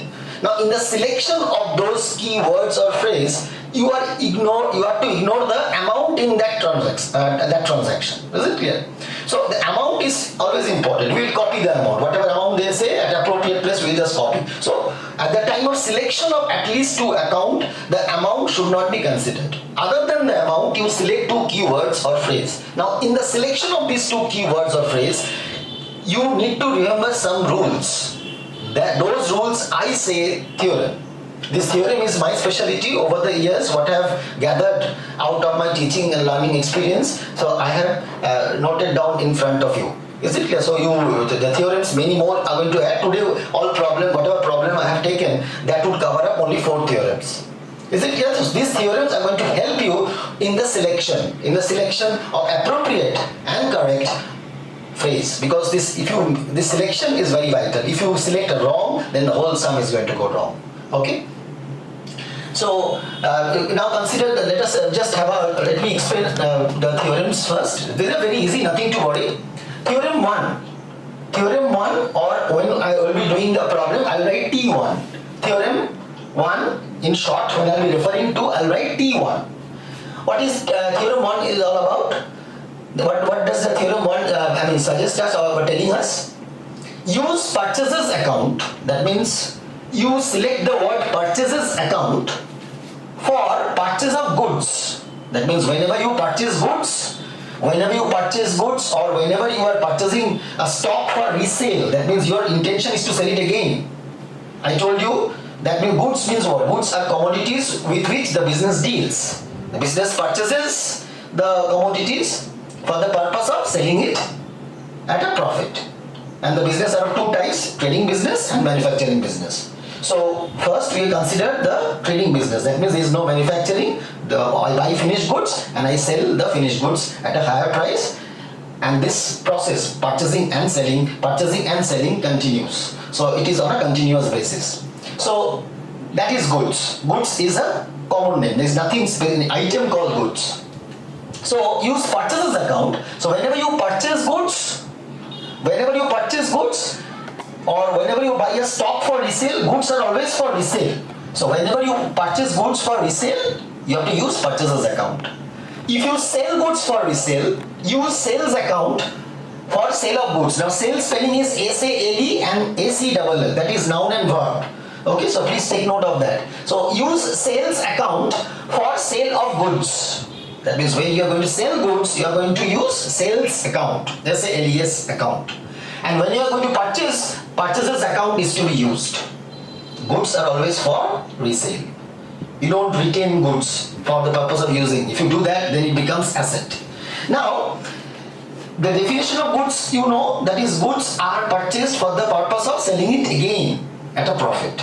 Is it? So, if it fulfills this criteria, this condition, if you purchase anything for the purpose of resale at a profit, then it becomes goods. And if it is not, that means you purchase something but you don't have the intention to sell it, in that case it becomes, I say, non-goods. Just like that economic activity, what is not economic activity belongs to the other category, the residual, that is what? Leftover non-economic activity. So here goods are the items with which the business deals. So if I have a mobile shop or if I have a bookstore, so I'll be purchasing books, I'll be purchasing mobiles, and I'll be selling mobiles, I'll be selling books.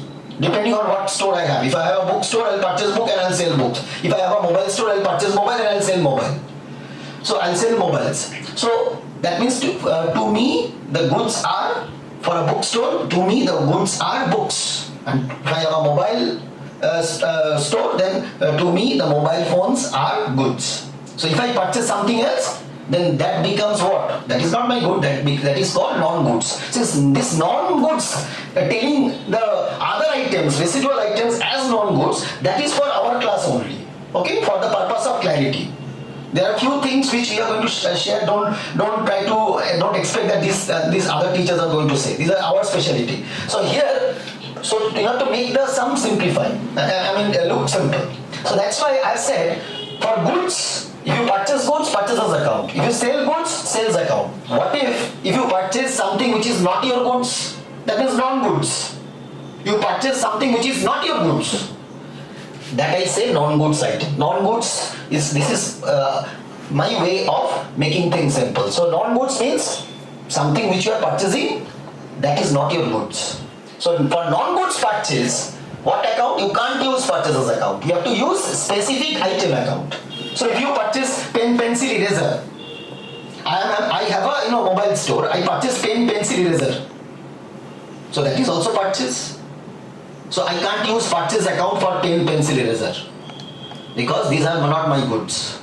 So these are my non-goods. What does the theorem say? Use specific account. So when I purchase pen, pencil, eraser, I can't use purchaser's account because when I will be buying mobile phone, I will be using purchaser's account. I have purchased stationery items.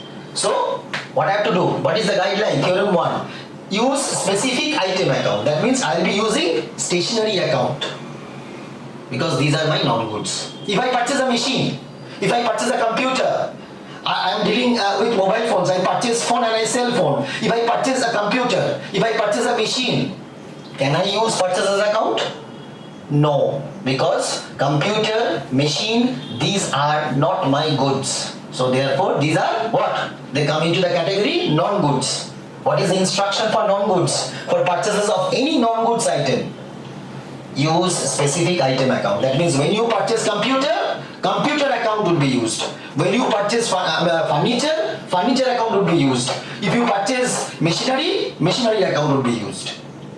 Is it clear? So this theory is very clear. First of all, you have to identify whether you are purchasing goods item or not. If you purchase goods item, purchaser's account is to be used. If you sell goods item, sales account is to be used.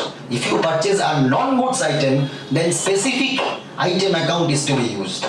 And if you sell, non-goods item, specific item account is to be used. Is it clear? And the concept is, the subject is very conceptual, you have to understand. Just now I said that you are deal with mobile phones. So for mobile phones, you purchase mobile phone for the purpose of selling. So your mobile phone is your goods.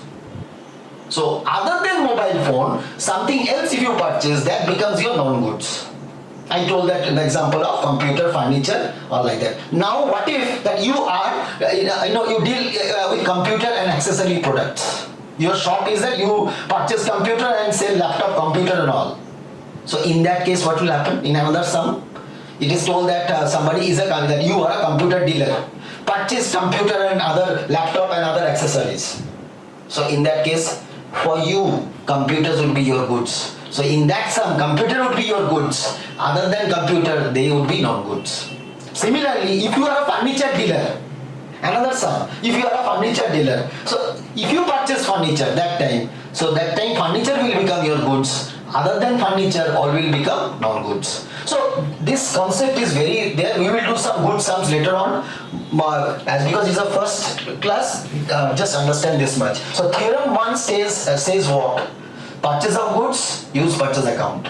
For sale of goods, use sales account.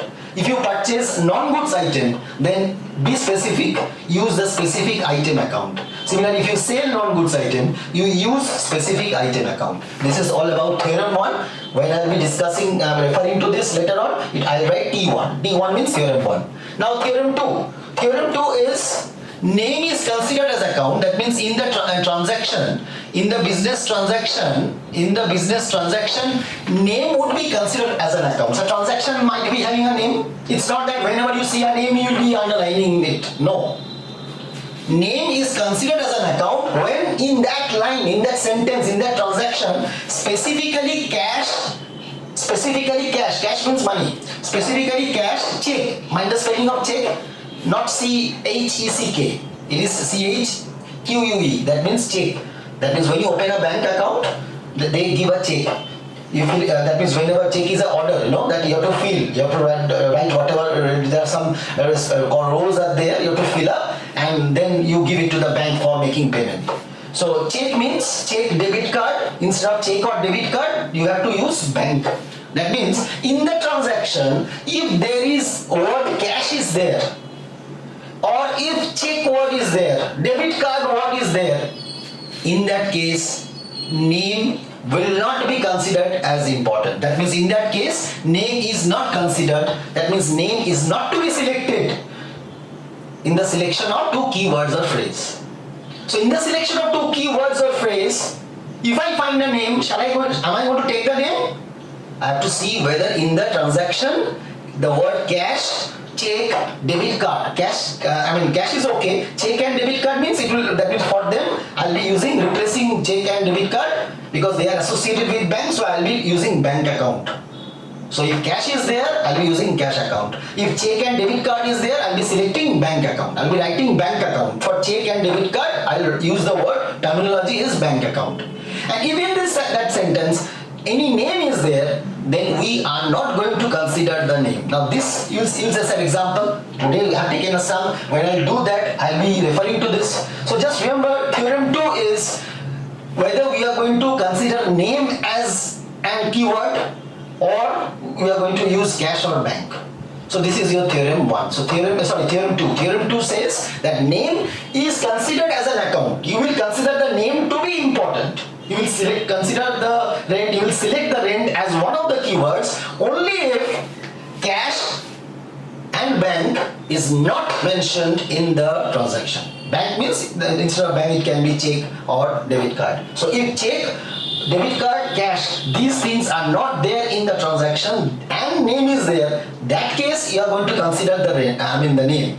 But if cash is there, check is there, debit card is there, along with name is there, in that case you won't consider the name, you will be selecting cash, bank to be the keywords as the case may be. What is given in the question. Theorem 3. Theorem 3, I have already told that before, that the owner and its business, they are separate.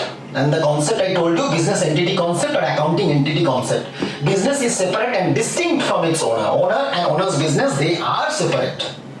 So this is the concept which will follow in accounts. In commerce, the concept would be different in some chapters. Sole proprietorship and partnership, there the concept is different. So don't blame these two. So in accounts, we will consider that owner and owner's business, they are separate. Now here, you have to keep one thing in mind. That suppose in the business transaction, you select owner. In the business transaction, you select the owner become the keyword, one of the keywords. Now, when owner account becomes one of the keywords, you have to read the transaction very nicely. If you read or if you get the feeling by reading the transaction that owner has given something to the business, then instead of owner account, you use the word capital account. So if owner becomes the keyword, one of the keyword, you can't use owner account. Okay? Now, once you see owner account, then you have to read minutely. And if you feel that owner has contributed something, given something to the business, then instead of owner, you will be using capital account to be the keyword. Likewise, for owner, if you feel that owner instead of giving something, owner has taken something. That means owner got some benefit from the business. Owner account was the keyword, but after reading minutely, you found that owner have not given something to the business. Owner have not given benefit to the business. Instead, owner has received benefit from the business enterprise. So in that case, if owner receives benefit from the business enterprise, in that case, you use the word drawings account. So capital account and drawings account, you have to be very specific when owner gets or owner account becomes one of the keywords. If owner account becomes one of the keywords, you cannot continue with using the owner account. So owner account, once owner account becomes one of the keywords, you have to be very specific later on. Next step, that let me check whether owner has contributed or given some benefit to the business. If that is so, instead of owner, you will use capital. And if you find that if owner account is one of the keywords and you found that owner, instead of giving any benefit to the business, owner has taken benefit from the business. In that case, owner has taken cash, owner has got some benefit from the business. You got something from the business. So in that case, instead of owner, we'll be using the word, drawings account. That is your theorem 3. So theorem 1 regarding relates to purchase of goods and purchase of non-goods.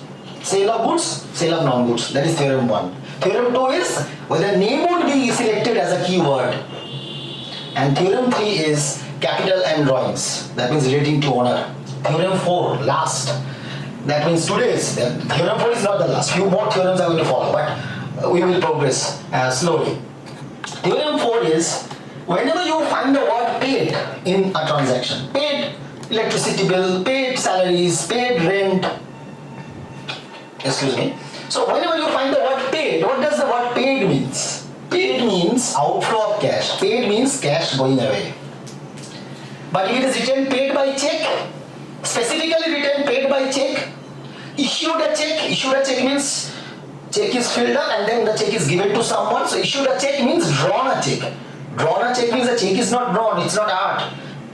When you fill up a check and then tear the check and give it to the person, then we say that is issued a check or drawn a check. It's not literally drawing a check, it's giving a check to the person who is going to get the money.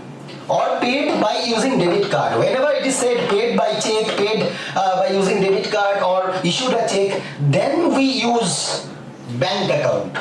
Paid account is not used in the journal. Whenever you see the word paid, you underline first. First of all, you underline. Now, whenever you underline paid as one of the keywords, I told you have to underline at least 2 keywords. So first underline paid, no problem. But you can't write paid account. Then if only paid is there in the transaction, then cash account is to be used. And paid means cash going out.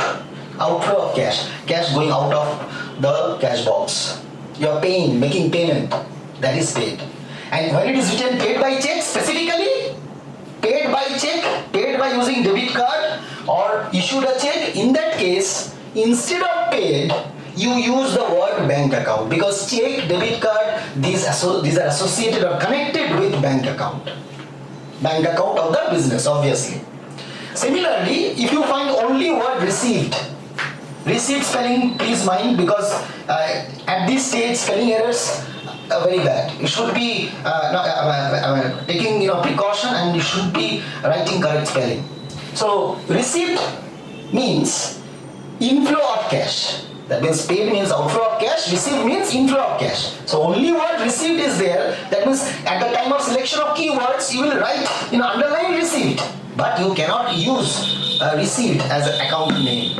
So receipt means cash account. Only received means cash account. But if it is written received a check, money deposited, cash deposited in the bank, that means somebody deposited the money in the bank, your bank account, that means what will happen? That means your bank balance is going to increase. So received a check or deposited in your bank, somebody deposited money in your bank, in that case your cash balance, whatever cash you have in your pocket or the cash box, that does not get increased. If somebody deposits money in your bank, in the business bank account, the business bank balance increase. So received a check or deposited at bank means bank account is to be used. Only received is there, we will use cash account. So these are the 4 theorems. We are going to analyze the transaction, as I told you, from transactions after 1 month. If you study sincerely, academic discipline is very much required. That means today you will view the video, and then after 5 days you will not do anything, then you will forget. Okay, so you have to be revising and try to understand each and everything. So as I've said, transactions directly is required journal, but in between, as because you are a beginner, we are going to do 2 more steps. That means after transaction is given, it's a question. From that we will underline, we will select 2 keywords. I am showing it separately, and then we will do the analysis of transaction. Just like that in the précis you do the cage box, and thereafter you write the précis again in fair. So instead, directly from transaction to journal, we are going to do this. Then we are going to do journal. Okay. Now the question is in front of you in the screen. Please do copy it, because every time then it will be better for you to understand. Every time you cannot pause and go back, so you just copy the question. Whatever is taught to you, please take notes from the video. Don't only leave it as it is. Okay? And if you don't understand, please view the video many times as you want. So the following transactions were given to you for teacher enterprises. And 2019, June 1, June 2, June 3, all transactions are serially given. June 1, June 2, June 3, June 4, June 5, 6, 7, 18, 19, 20, 24, 30. It's serially given. Just in case if it is not serially given, then you have to arrange it serially and do the sum. Why? Because journal is chronological record. The teacher may test you by giving the transactions jumbled up. So you have the teacher may shuffle and they give. So you have to arrange it in chronologically. So the journal means it is to be done chronologically, date-wise. So here the question, as because it's the first question, it is given serially. Most of the questions in the book are like that, but still I'm telling you the question can be thrown to you where the transactions are jumbled up. You can't do that in the order as it is given in the question, because you have to know the concept that journal is to be done serially, sequentially, chronological record. Now first one, I have written this thing separately just so that I can show you the process, how to underline the keywords and how to apply the theorems. Now, first one, started business with cash 1,60,000. I told you that this amount, this is a business transaction. Yes, business got cash. Whenever there is a change in financial position in the business, transaction lead to change in the financial position. Change in the financial position means whatever money you have, either that will decrease or that money would increase. Then if that is the case, then the business cash, business money get reduced or increased, then we say change in financial position. So started business with cash. So naturally cash, who started business? The sentence is there, who started business? So suppose take us then our relation. So someone who teaches will be called student. Someone who teaches, it is implied that he is a teacher or she is a teacher. And one who is learning is always a student. So when I am learning, I become a student. My teachers are my teachers, and whoever is teaching me, then they are my teachers. So here also started business. So the person who starts the business, it is implied, though it is not told in the question. So one who starts the business is who is that? That is owner. So owner is the person started the business with cash. So the question can be commenced the business with cash. Okay, so started business with cash. So this amount is not to be considered. Amount is always important. I am not ignoring. If it is 1,60,000, I'll write 1,60,000 in appropriate column. If it is 6,60,000, I'll write 6,60,000. So this is important, but for the purpose of doing journal entry, amount does not have much of importance. So leave it as it is. Okay, don't bring into the decision while taking decision. This is not a factor at all. Keep it aside. Then owner started business with cash. I told you what? You have to select 2 keywords from the business transaction. It is a business transaction because in the business cash came in. So it is a business transaction. What is the step I told you? Is it a business transaction? Yes. Next step, other than the amount, select at least 2 keywords or phrase. And after selecting 2 keywords or phrase, select which classification of accounts they belong to. That means which one will go to nominal, which one will go to real, which one will go to personal. And then apply the rule. Rule is in front, golden rule, then debit, credit, right? So simple. So here, what are the keywords? First of all, you have to identify the keywords. Owner account is the keyword and cash is the keyword. In the business, cash came in. Who gave the cash? Owner account. So 2 keywords over here. One is cash, and the other one is owner account. So 2 keywords we got, that is one cash and the other one is owner account. Now you just 1 second, you see. Cash account can be used as an account name, no problem. Number 2 is what? Owner account. 4 theorems we have studied. What did theorem 3 say? Tell me. What did theorem 3 say? Theorem 3 has said that whenever you have selected owner account to be as one of the keywords, then you have to see whether the owner has given some benefit to the business, owner has contributed something to the business, or the owner has taken something from the business or owner has taken cash from the business? In this question, owner started business with cash. That means owner given something to the business. So instead of owner, what I am going to use, cash account is going to be used as account final, but owner account can't be used. So I have to use the over here capital account. Have you understood? See, owner becomes capital account. Raju ban gaya gentleman. So owner becomes capital account through theorem 3. Have you understood? That means who guided me to get the correct account? The theorems will always help you to select appropriate correct account. So these theorems are, you can say, the rules which you have to keep in mind. My instructions to you at the time of account selection. So that is theorem. And as I've told you, these theorems are specialty. Okay, that which I have evolved over so many years of teaching. So here, started business with cash. Owner was not directly involved. ওনারটা directly দেওয়া ছিল না, ওনারটা আমরা ভেবে নিয়েছি। We have this is implied because started business, বিজনেসটা start করলো কে? So ওনার started business কি দিয়ে স্টার্ট করলো? ক্যাশ। এই 1,60,000 কে ক্যাশ ভাবলে হবে না কিন্তু 1,60,000 should not be taken. The amount is the value of the transaction. 1,60,000 মানে ক্যাশ নয়। This 1,60,000, sometimes 50, sometimes 30, this is not to be considered as cash. Amount-টাকে প্রথমেই আলাদা করে দিতে হবে. That means from the very beginning you don't consider the amount. This 1,60,000 you don't have to consider. Okay, keep it outside. Any figure you keep it outside when you are taking the decision of what are the two keywords. That time the amount-টাকে আমরা consider করব না. Amount ছাড়া সেন্টেন্সটাকে পড়বো, মানে business ট্রানজাকশনটা পড়ে দুটো keyword বার করব, করে কিছু কিছু জায়গাতে কিওয়ার্ডগুলো যেটা করব সেটা ইউজ করা যাবে না, তখন থিওরেমের সাহায্যে আমরা রিভাইজ বার করব। যেরকম কি আছে, পেড ইউজ করা যাবে না, পেডের জায়গায় আমরা কি করব? ক্যাশ। রিসিভ ইউজ করা যাবে না, আমরা কি ইউজ করব? ক্যাশ। যদি পেড বাই চেক লেখা থাকে তাহলে কি ইউজ করব? Because paid by cheque use করা যাবে না, আমরা ব্যাংক অ্যাকাউন্ট ইউজ করব।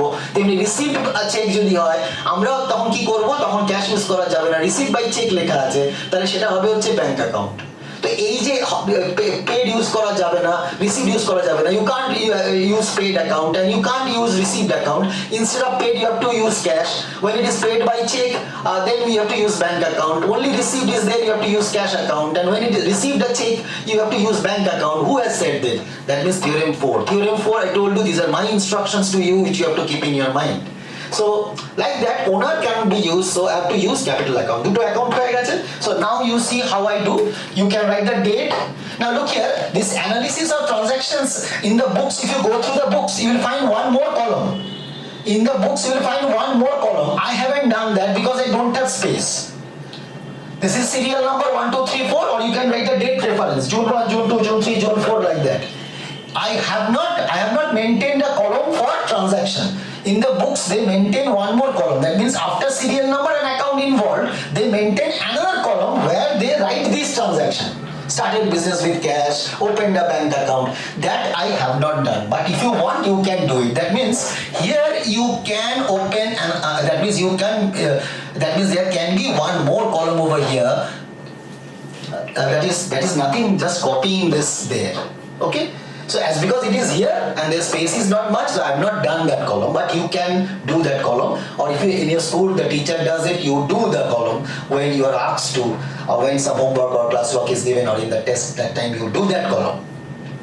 So started business with cash, that is either you write 1 or you can write the date as the case may be, what your teacher says, that is June 29, 2019, June 1. And the second column is copying the transaction. Second column is copying the transaction, started business with cash. Now what are the accounts involved over here? We have selected the account involved to be cash account, and next is capital account. Nature of account, cash is your property, cash is the property of the business. So then it goes to real account category. Capital account will go to what category? Capital account, what is the origin of capital account? Capital account is related to owner. Owner means what? Individual. Owner is what? Natural person like us. So owner is individual. Capital account relates to owner. Owner is an individual. And all individuals have a name. I have a name, you have a name, your friends have a name. Everyone, all individuals have a name. So therefore names means it will go to personal account category. Then how effected? How effected means you have to apply the rules. Okay, now this one, come to the personal account, please focus. Personal account rule. Personal account rule, what is the rule? Debit the receiver. Receiver means, I told you, in the exam you have to write debit the receiver, credit the giver, to be the rule for personal account. But for while doing sum, only if you remember debit the receiver and credit the giver, most of the cases your sum would go wrong. So what is the meaning of receiver? Receiver means, that means the person receiving benefit from the business. Credit the giver means the person giving benefit to the business. You have to link your, this with business. So receiving benefit from the business, giving benefit to the business. Giving benefit to the business means giver. Receiving benefit from the business is receiver. So here, that is your personal account rule. And the cash is what? Real account. Real account, what is the rule? Debit what comes in, credit what goes out. That is the rule. But while doing sum, you have to remember what? What comes into the business, what goes out of the business. That means you have to connect business with this rule. So what comes into the business, what goes out of the business. That means that you should be thinking with respect to the business, whose journal you are doing. Is it clear? And because you are doing all this, because you want to find out profit of the business. You are engaged in the economic activity, you are engaged in this occupation, so business, doing that you get profit. So for the purpose of getting the profit, you have to take all this pain and you have to study, you have to do all this. So anyway, so these two rules you got it. Now you will think. Cash account, real account. What is the real account rule? Debit what comes into the business, credit what goes out. Now this cash account, you tell me, owner started business with cash. This is the transaction. Now cash came into the business. That is correct, or cash goes out of the business. Of these two, which is correct? Started business with cash. I have to think from the business perspective. That is the owner, I am the business. Owner started business, that means started me. Owner given cash. So I have to think from the perspective of business, because if you change the perspective, then the sum would go wrong. For example, if I write over here, the common thing I always say, this is 6, isn't it? In my palm, what I have written 6. But when I look, it looks like 9. So the perspective change, दृष्टिकोण change हो जाने से पूरा चीज उल्टा हो जाएगा. 9 will become 6, 6 will become 9. So that's why I told you that you have to connect with the business. Cash came into the business. Business got cash. So if business got cash, cash comes into the business. Instead of what, you read like this. What comes into the business? Cash comes into the business, or cash goes out of the business. Here cash comes into the business. So therefore, here you will write cash comes in. That means how effective means you have to write the rule like this. Cash comes in. And then if cash comes in, which rule is applicable? Debit rule is applicable. So you will write DR 1,60,000. You will write what? DR 1,60,000. Now come to the next point, capital account. Capital account is personal account. Capital account means what? Owner's account. Capital account means what? This capital account means owner's account. Owner means individual. Individual must be having a name, so it comes into the personal account category. Now it has two rules. Owner receives benefit from the business. Owner receives benefit from the business, or owner has given benefit to the business. Owner gives benefit to the business. Owner haven't received anything. Owner given cash. The owner gives benefit to the business so that the business can start. So of these two, which one? Of these two, any one of them will be applicable. So here owner gives benefit to the business is applicable and appropriate over here. So here what will happen? I'll write over here, owner gives benefit.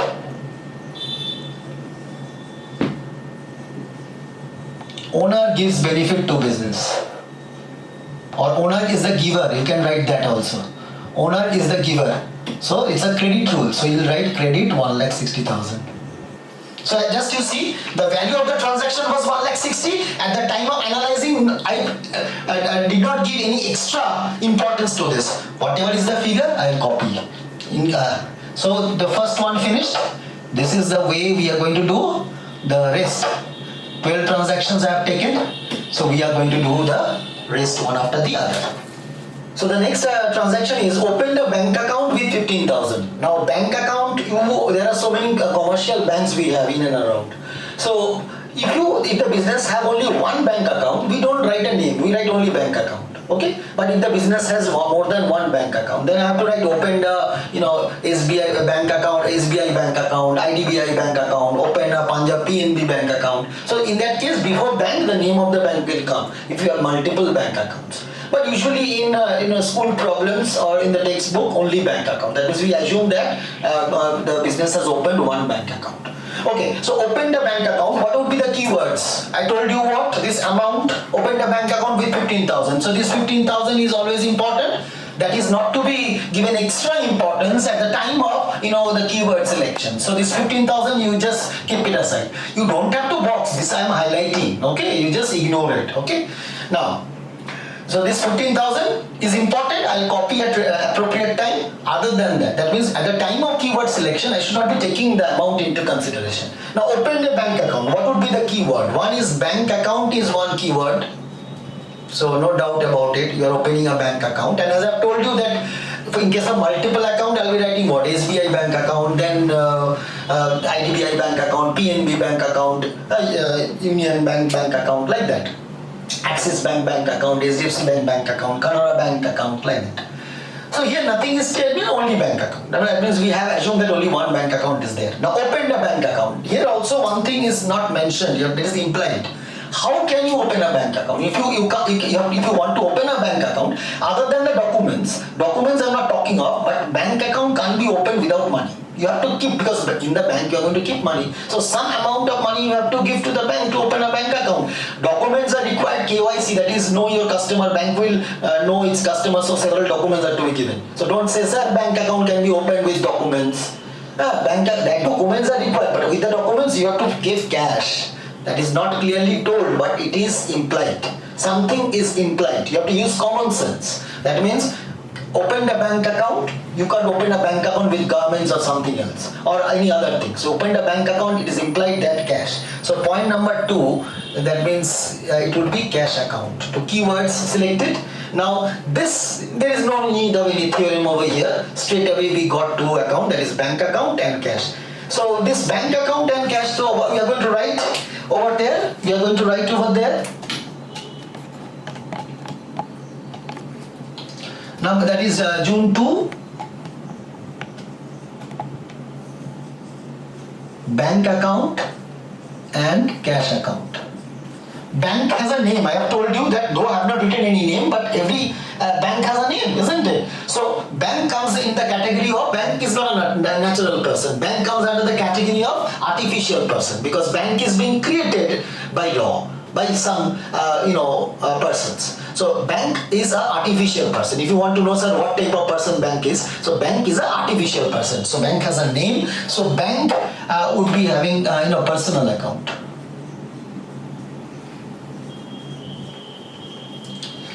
Okay, and here bank account, I mean I don't mean the whole bank. I mean my account in the bank. That means I mean the business account in the bank. Okay, so whatever money is there in that account, the business is concerned with that money in the account. So I'm not considering the bank in totality. I am considering the bank account, the business bank account in the bank. There are several accounts by several people. The business is concerned with its own business account in the bank. Next one is cash. So cash, we know cash is real account. So nature of account we have done. Now personal account, it has two rules: debit the receiver, credit the giver.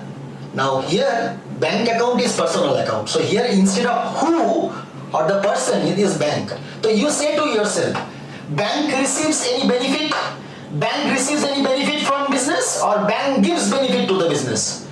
Bank receives benefit from the business. Why? Because you opened a bank account, bank got the money, and bank, one more account got increased. Bank always aim to increase the number of bank account. More would be the bank account, it is more profitable for the bank. So that's why debit the receiver, person receiving something from the business. Here the person is what? Here the person is bank. So you, while analyzing, instead of person you use the word bank. Bank receiving some benefit from the business, or bank gives benefit to the business. So instead of person you use the bank. So here you write bank receives benefit. Bank receives benefit, or bank is a receiver of benefit. So bank receives benefit. Now receives benefit means which rule is applicable? The debit one. You'll write over here debit DR short, and the amount involved is 15,000. Just you see the amount, just no copy paste. Next one, cash is real account. Real account, what is the rule? What comes into the business debit and what goes out of the business credit. Don't write what, because here real account is what? Cash. So instead of what, you put cash and then read. Cash comes into the business or cash goes out of the business when you open a bank account. When you open a bank account, what happened? Cash came into the business or cash went out of the business? Cash went out of the business. It went inside bank, but it went out of the business. So here you will write cash goes out. Cash goes out of the business, that means the credit rule is applicable. So you will write credit 15,000. Debit and credit is an abbreviation, so DR dot CR dot. Dot means abbreviation. DR doesn't mean doctor over here. Here DR means debit. Now come to the third one. Purchase goods from Tom, rupees 5,000. Purchase goods from Tom, rupees 5,000. So I have to underline, this amount is always important, I have told you. So 5,000, no extra importance. I will copy at appropriate place. Purchase goods from Tom for cash. What would be the keywords? Tell me. Or phrases. Purchase good is one of the keyword. Tom and cash. Now, just you recollect and remember what I have said in theorem 2. Tom is the name. Shall I select Tom? What is the theorem 2? Name becomes important. Name is considered as account. So Tom I would consider as an account involved. That means one of the account if there is no specific mention of cash or bank. Bank, instead of bank there can be check and debit card. As because cash is there specifically mentioned in the transaction, name will not be considered as important. Tom name I will not consider. I will consider cash to be the account. So this, instead of Tom, there was a decision what to do. Tom and cash, Tom and cash. I chose cash. Why? Because of theorem 2. I have applied theorem 2. Theorem 2 have helped me to take the decision that it won't be Tom, it will be cash. It won't be Tom, it won't be cash. Who have said this? Theorem 2. So theorem, I told you that will help you to take the correct decision. So cash account is selected, not Tom, because name will be considered as important for account selection only if there is no specific mention of cash or bank. So here cash or bank is mentioned, so Tom is not selected. Now come to this one, purchased goods. Such big phrase I cannot use in journal. So purchased goods, that means using theorem 1, what will you do? T1 means theorem 1. What will you do? Use purchases account when you purchase goods. So purchased goods is written, then my answer would be purchases account. Now why purchases account? Because theorem 1 has guided us. Then number 2, what is the keyword? That is cash. So I have got the 2 accounts. So here it would be June 3.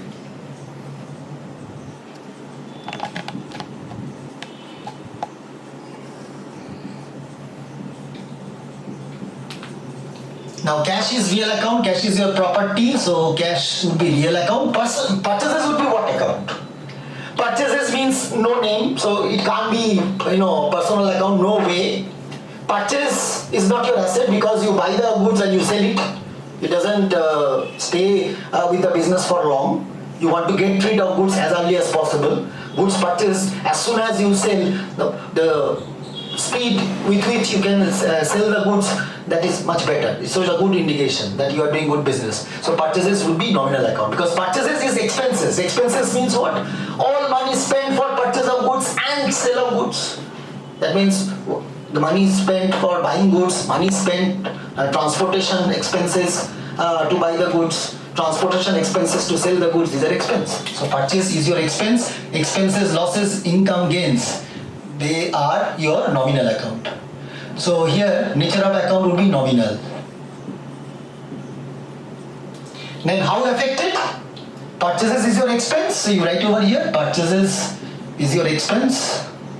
And cash account. Cash account is real account. Real account, 2 rules are there. Debit what comes into the business, credit what goes out of the business. Now instead of what, you put cash. So what comes into the business, you say cash comes into the business.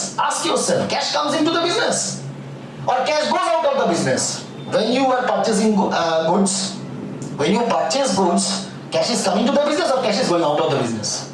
Always remember that when you purchase, cash never comes. When you purchase anything, whether you purchase goods or non-goods, when you purchase when you purchase goods or non-goods, whenever you purchase, whether goods or non-goods, cash will always go. Either immediately or later, but cash will go. In case of sale of goods or sale of non-goods, cash will always come.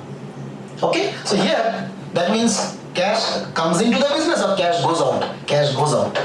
So here you will write over here, cash goes out of the business. Okay, and the amount in this question is the 5,000. So it will be the purchases debit 5,000, cash goes out 5,000. So whatever is the amount, you just copy over appropriate place. If the amount would have been 7,000, you have written 7,000, nothing else. Now come to the next one. June 4, purchase goods from John. Purchase goods from John rupees 3,000. Now this 3,000 is always important. This 3,000 is always important. Don't take into consideration. Other than that, you read. What are the keywords? Purchase goods is one of the keyword. Now for cash is not mentioned over here. You will say, sir, rupees 3,000 means cash. I have told you that rupees 3,000 or whatever figure is there, rupee figure is there, that does not mean cash. That means value of the transaction. That does not mean cash. Just cover up the rupee figure.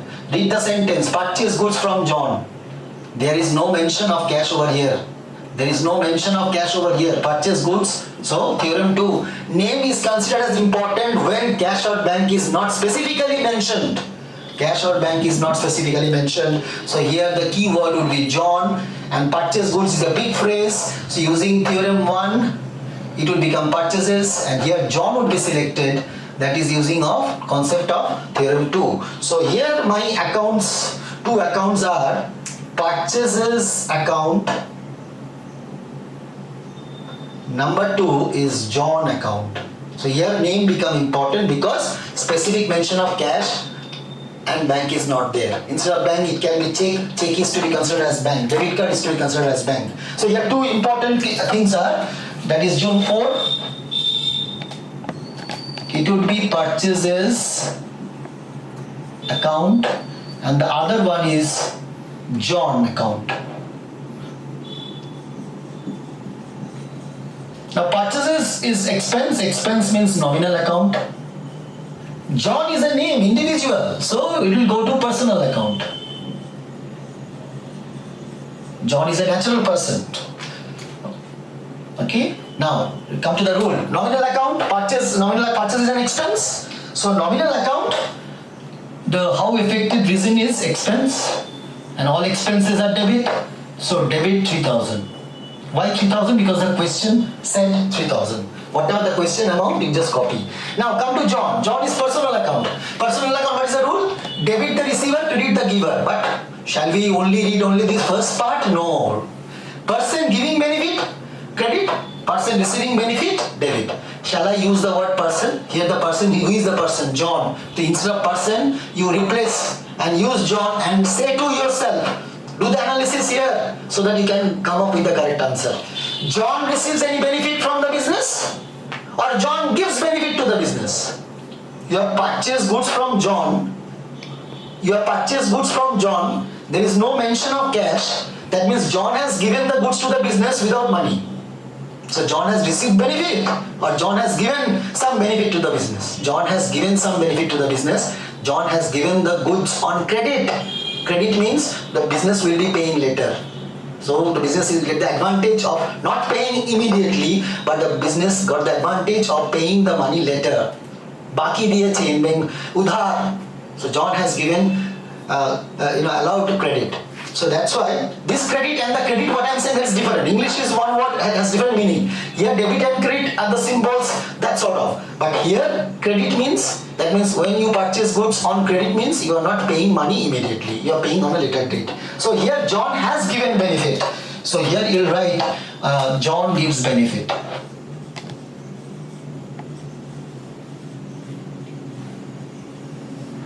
John gives benefit to the business, and that is giver of benefit 3,000 rupees. Business got the goods. There is no mention of cash in the transaction. That means business have not paid cash. Business will pay cash later on, and John accepted that. John has given the benefit of credit. So that is your June 4. Now come to June 5. Purchase machinery for cash rupees 50,000. As usual, the amount will not have any importance for the time being at the time of account selection. So this is 50,000. Purchase machinery for cash. What would be the keywords? Tell. One is cash. One is cash, and the other one is purchased machinery. Purchased machinery is a big phrase. Now, can I use the word purchased machinery? Students, as because they see the word purchases, they just say purchase account as the keyword. No, don't hurry. What are the theorems for? Theorems will guide you to select the correct thing. Purchase machinery, as because purchase is there, that means you will be using purchase account. Purchase account. It's not that easy and it's not that fun. So purchase machinery means pause. Purchase machinery. Go to the theorem 1. What the theorem 1 has said? Theorem 1 has said that if you have purchased goods, then purchase account. If you have purchased something else, that is non-goods. Non-goods means what? Which are not goods. In that case, you have to use specific item. Is machinery my goods? In this question, anywhere written that Peter Enterprises is a machinery dealer? Nothing written. So that means, in that case, machinery is not my goods. So machinery is my non-good. If it is a non-good, as per theorem 1, I cannot use purchases account. I have to use specific item. That is, here the specific item I am purchasing is machinery. So here, my theorem 1, using theorem 1, I will be writing here machinery account, because machinery is not my goods in this particular question. In another question it may be, but here in this question machinery is not my goods, it is non-goods. When I purchase non-goods, specific item name account is used, that is machinery. And cash, so you have to write over here cash account. So machinery account and cash account are the two keywords. So let us do the analysis table like this. This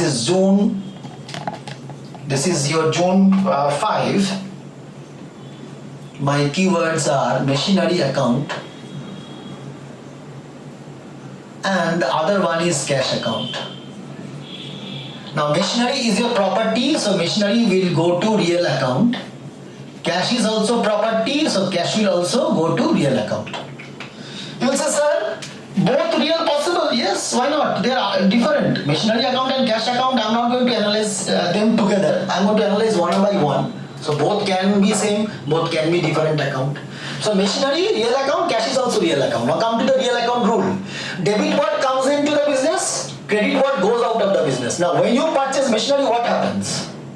When I told you just now, whenever you make purchases, whenever you effect purchases, cash will always go either immediately or later. For cash transaction, cash will go immediately, or for credit transaction, cash will go later. But cash will go. For purchases, cash will go. And for sale, cash will always come, either immediately or later. So purchase machinery for cash. What happened? You purchased machinery, then what will happen? Cash will come into the business or cash will go out of the business?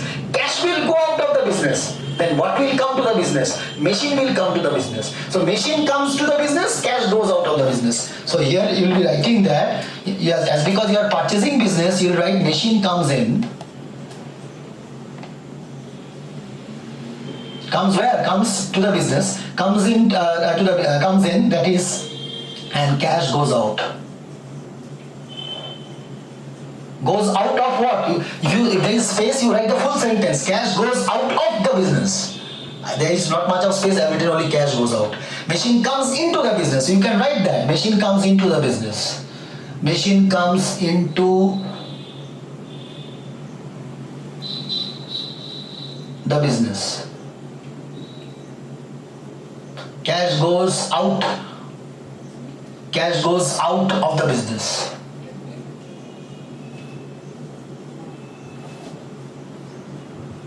So what is the amount involved over here? That is, machine comes in. So when comes in, that means debit. Goes out means credit. So here it would be machine comes in, so debit, and cash goes out would be credit. And the amount in this question is 50,000. So each case you write 50,000. Now, June 6. June 6 is there. What is June 6? Purchase stationery for cash, rupees 1,000. Purchase stationery for cash rupees 1000. As I've told you, this amount is not important. Other than the amount, you read the sentence. One is purchase stationery and the other one is keyword is cash. Purchase stationery and the other keyword is cash. Straight away given. Purchase stationery, such big phrase I cannot write. So using theorem 1, what will I do? Theorem 1 has said what? If you purchase goods, then purchases account. If you purchase something else which is not your goods, then you use specific item account. So this is not, Peter Enterprise is not stationery dealer. So for Peter Enterprise, stationery is not goods. For Peter Enterprise, what is goods in this question, it is not mentioned. But it is not machinery, it is not stationery. Something. Okay, so that's why here purchase machinery is not your goods. So non-goods. In case of non-goods, you will use specific item, that is stationery account. And your second point keyword, that means key account would be, that is cash account. So the amount involved is 1000 and this is your June 6. Stationery, mind the spelling, NERY, and cash account. Cash account is real account. Stationery will be what? Stationery is your expense. Because you are bought stationery, it's an expense. Because when you purchase and sell, especially when you sell, you need stationeries to write cash memos, to write several documents, to maintain accounts, you need stationery items. So this you are doing so that, all these efforts you are doing, you are buying stationeries and everything so that you can earn profit. Is it clear?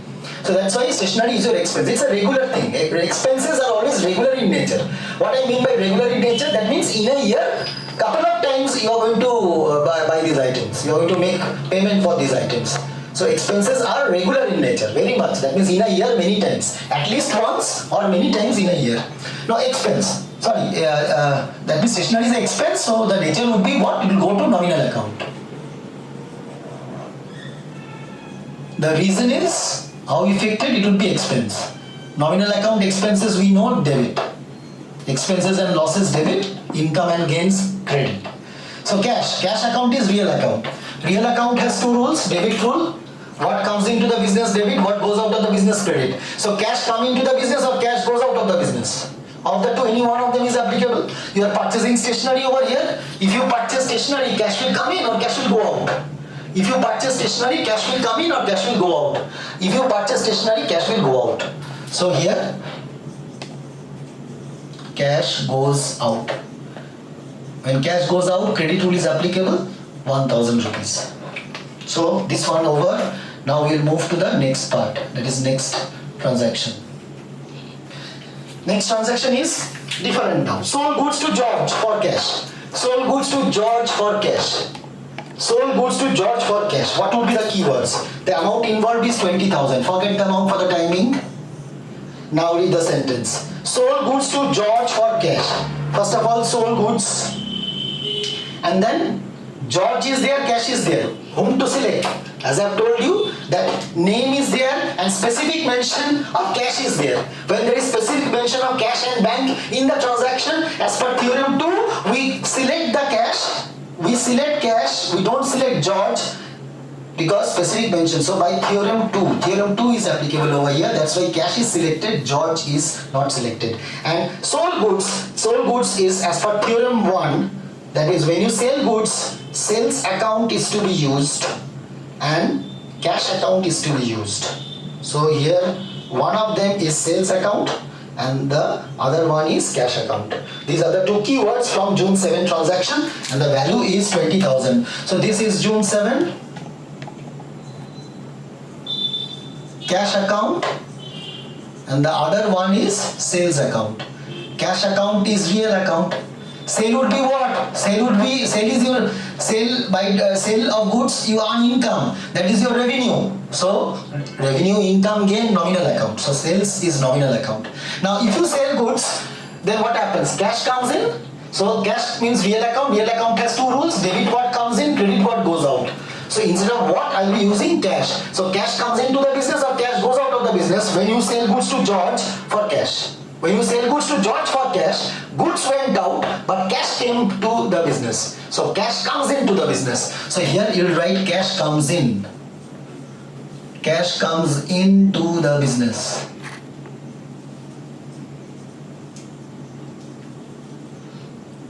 So cash comes in means the debit rule is applicable. The amount is 20,000. So here you'll write debit 20,000. And the second one is sales. Sales belong to nominal account. Nominal account, expense losses debit, income gains credit. Income gains, nothing is mentioned. Revenue is also credit. So sales is revenue. So that is you'll write over here. The reason is revenue income. Because sales is a revenue that would help you to earn profit. So in sale, so there it will be credit 20,000.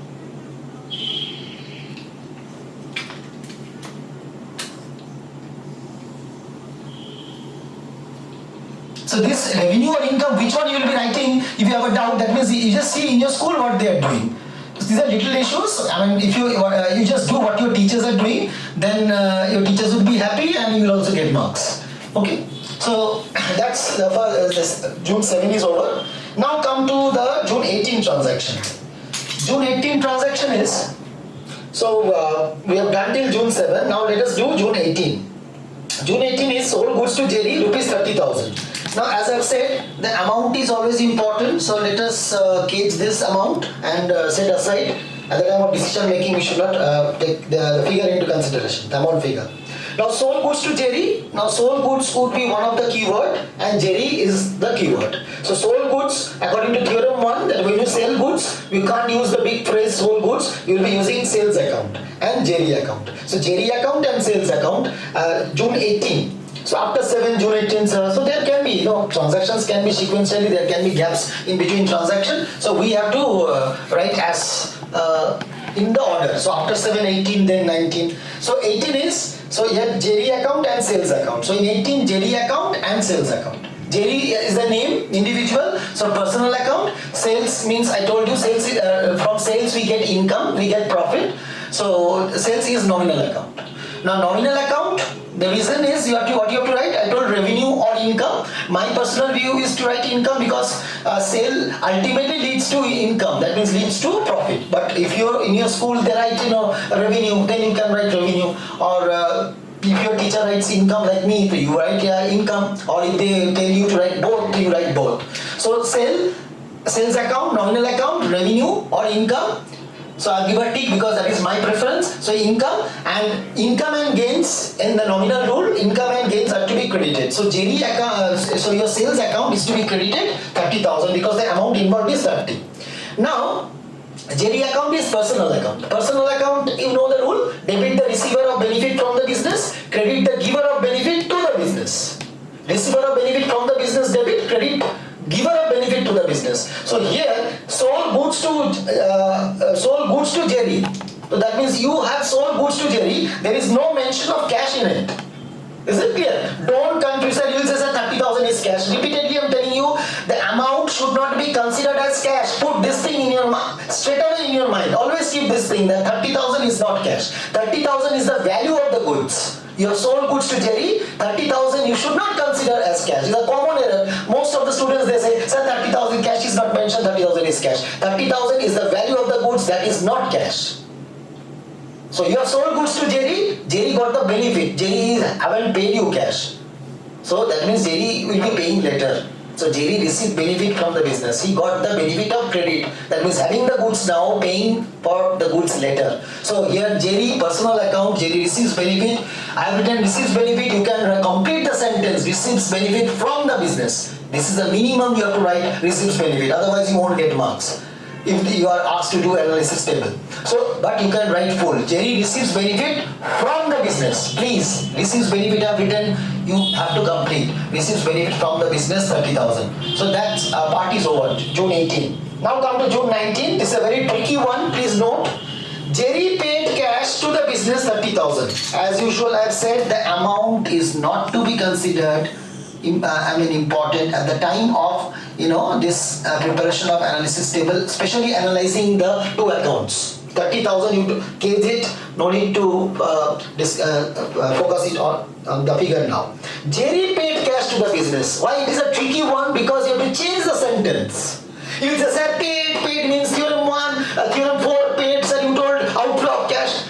Please, accounts is very, of all the subjects you have in commerce, this is the subject which you have to understand. It's even interesting and more beautiful, I'll say, than maths, because I had maths and accounts both. So here analyzing thing is there. As gradually will progress, you have to use your common sense and you have to show your alertness. So Jerry paid, paid what you see, and paid means outflow of cash, straight away you will know. Who paid? Jerry paid. Whose business it is? Peter Enterprise. So Jerry has paid means Peter has got. So you have to change the sentence. You have to change. That means Jerry paid cash to the business. You have to change the sentence. Peter received cash from Jerry. Because Jerry paid cash to the business. From Jerry's perspective, the sentence is written. You are doing journal from the perspective of Peter Enterprise. So you sometimes need to change the sentence from the perspective. It is not given in the correct order. So that's why it is a tricky. Jerry paid cash to the business. That means Peter received cash from Jerry. Peter received cash from Jerry. Cash is there. So cash will be one of the keyword. And here Peter's account only I am doing. So in your book you cannot be important. Isn't it? So Peter received cash from Jerry. You may say, sir, Jerry or Peter. In your book you cannot be important. Now when I am teaching you, I can't see myself. I can see you. Or you can see me. If it is a classroom situation, I could have seen you, you could have seen me. You cannot see yourself. So here, Peter received cash from business. So Peter is out of the picture in the account selection. Cash and Jerry. So here cash and Jerry. Cash is received by the business. So cash account is what? Cash account is your real account and Jerry is your personal account.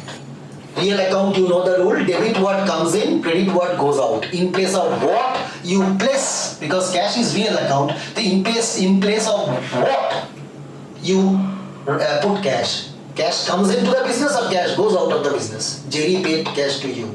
That means business received the cash. So cash comes into the business, the amount is 30,000 and Jerry is personal account. Personal account, debit the receiver of benefit or credit the giver of benefit. So here in this case, Jerry has given benefit to the business. Jerry paid cash. So Jerry gives benefit to the business. So Jerry personal account, Jerry gives benefit to the business, 30,000. Gives benefit means that account is to be credited. Cash comes in means the real account, debit rule is applicable. So cash comes in, debit 30,000. I hope you are understanding it clearly. Please listen these things carefully. This analysis part is the most difficult thing. Thereafter, after analysis table, in a next short video, I'll show you how to do the journal. That is nothing because I'll just copy this thing into the journal. Because in journal, because everything you have done, the food is cooked, now the serving part. So doing journal is just the serving food. So here analysis is the difficult thing. That means which two keywords, what account, which group. This is the analysis part. That's why because you are a beginner, I did this one separately. Is it clear? But don't worry. After 5-6 classes, or you can do this analysis part to yourself only, and you can do journal straight away. So next is your June 20 paid John rupees 3,000 by check. Paid John rupees 3,000 by check. Paid John rupees 3,000 by check. Again, the amount is not to be considered at the time of keyword to account selection. At least 2 keywords you have to choose. At least, see, in all cases I have chosen 2 because you are the beginner. So I have taken such business transactions where there would be 2 keywords only. But gradually you will find that there are 3 keywords, 4 keywords. How to tackle this situation? The same concept. The concept is the same. That we will do that type of sum. Nothing to worry. So step by step. So you just attend the class regularly and do academic discipline. Otherwise it will be a problem. After 3-4 classes, if you are not thorough with this, then naturally if you are awake, then that time everything will become too hard. So gradually if you progress with the class, then it won't be any difficulty. You will find this subject very interesting. Now, so paid John rupees 3,000 by check. Paid means by default only what paid is there. Theorem 4 said what? Paid means outflow of cash. Only what paid means, paid cannot be used in the account. Paid means cash account. But here paid by check is written a little bit distant. So paid by check, you can see that check is there. So paid by check as per theorem 4, T4, that would be bank account, because check means it involves bank. So according to theorem 4, bank account would be coming. If by check would not have been written, then I would have used cash account according to theorem 4. Because theorem 4 says paid cannot be used. Instead of that, cash account, if nothing is mentioned, and if it is through check, debit card, or then it will be bank account. So here by check is there, so bank account is there, and paid John, so obviously John account. So John account and bank account. John is an individual name, so personal account. And bank is also a personal account, because bank also has a name, though it is not told in the question. So bank is also personal, both are personal account. I told you both can have same account, no problem, but I am analyzing individually. So John, you have paid John rupees 3,000 by check. You have paid. Peter Enterprises have paid rupees 3,000 by check to John.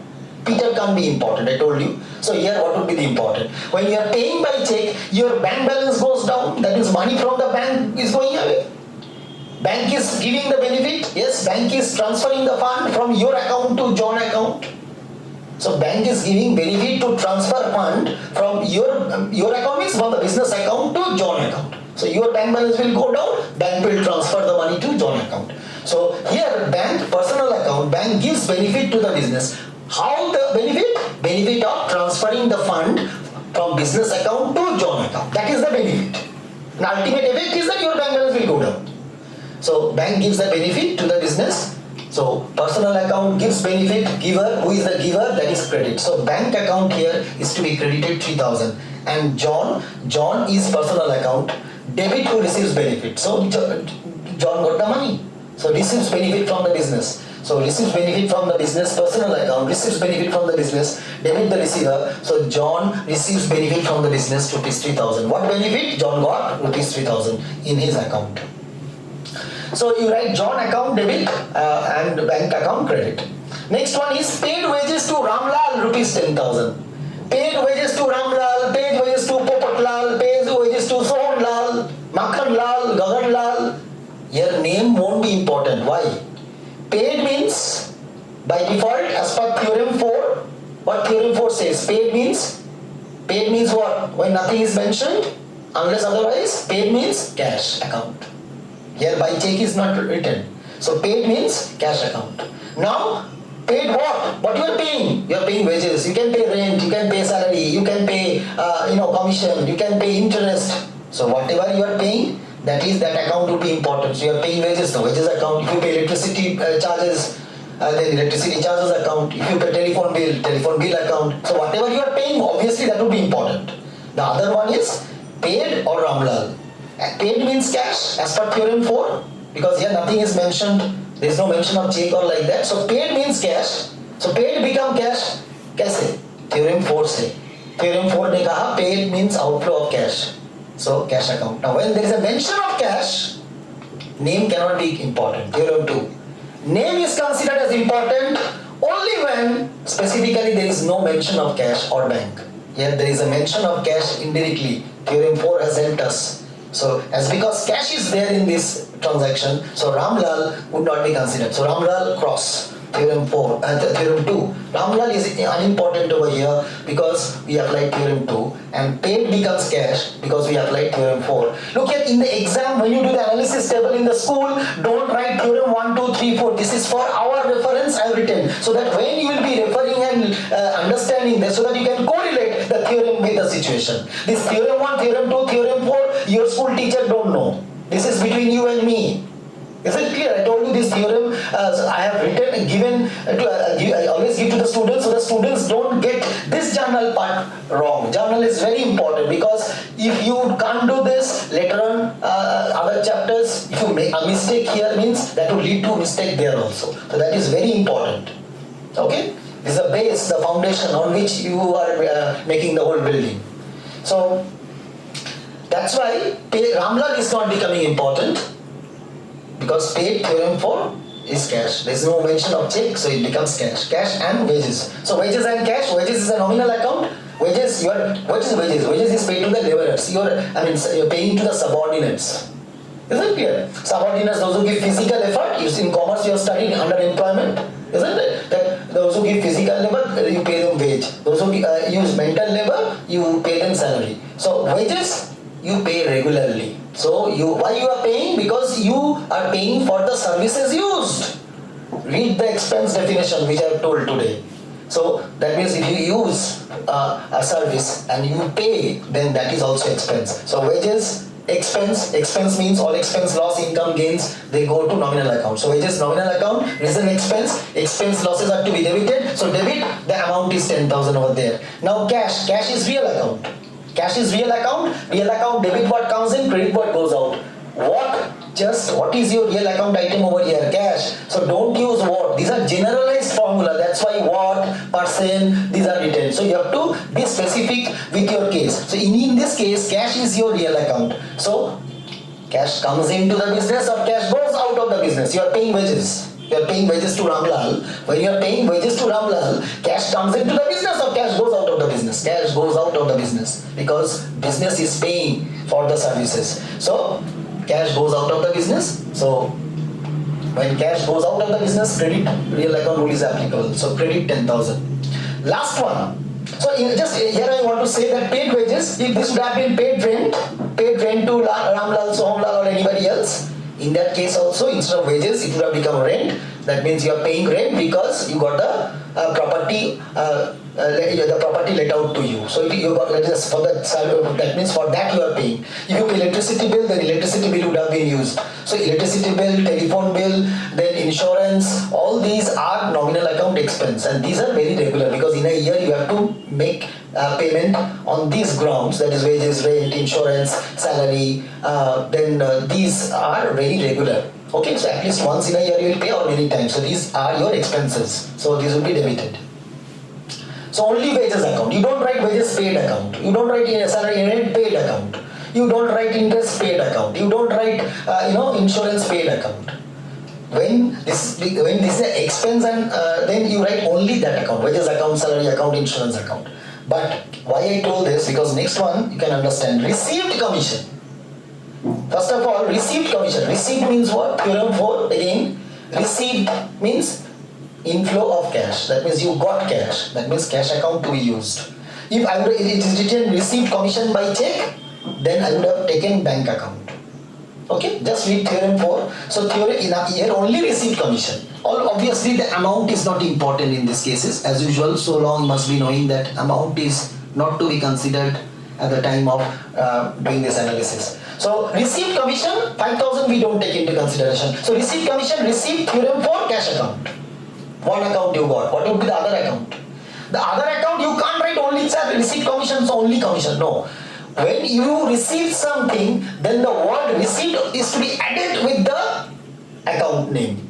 That means if you have received commission, commission received account. If you have received interest, interest received account. If you have received something, then you have to rent received. Suppose you got rent, business got rent, business let out the property. So in that case, I'll write rent received account. When the business pays rent, you don't write rent paid account. When the business pays interest, you don't write interest paid account. You don't write salary paid account. You don't write rent paid account. You don't write insurance paid account. But if this item is received, in that case, you have to write received account. The reason being, if you use only the name, then you will get confused whether it is received or paid. Suppose if you pay salary, only salary account. If you pay wages, only wages account. If you pay interest, only interest account. If you pay rent, only rent account. If you pay insurance, only insurance account. If you pay commission account.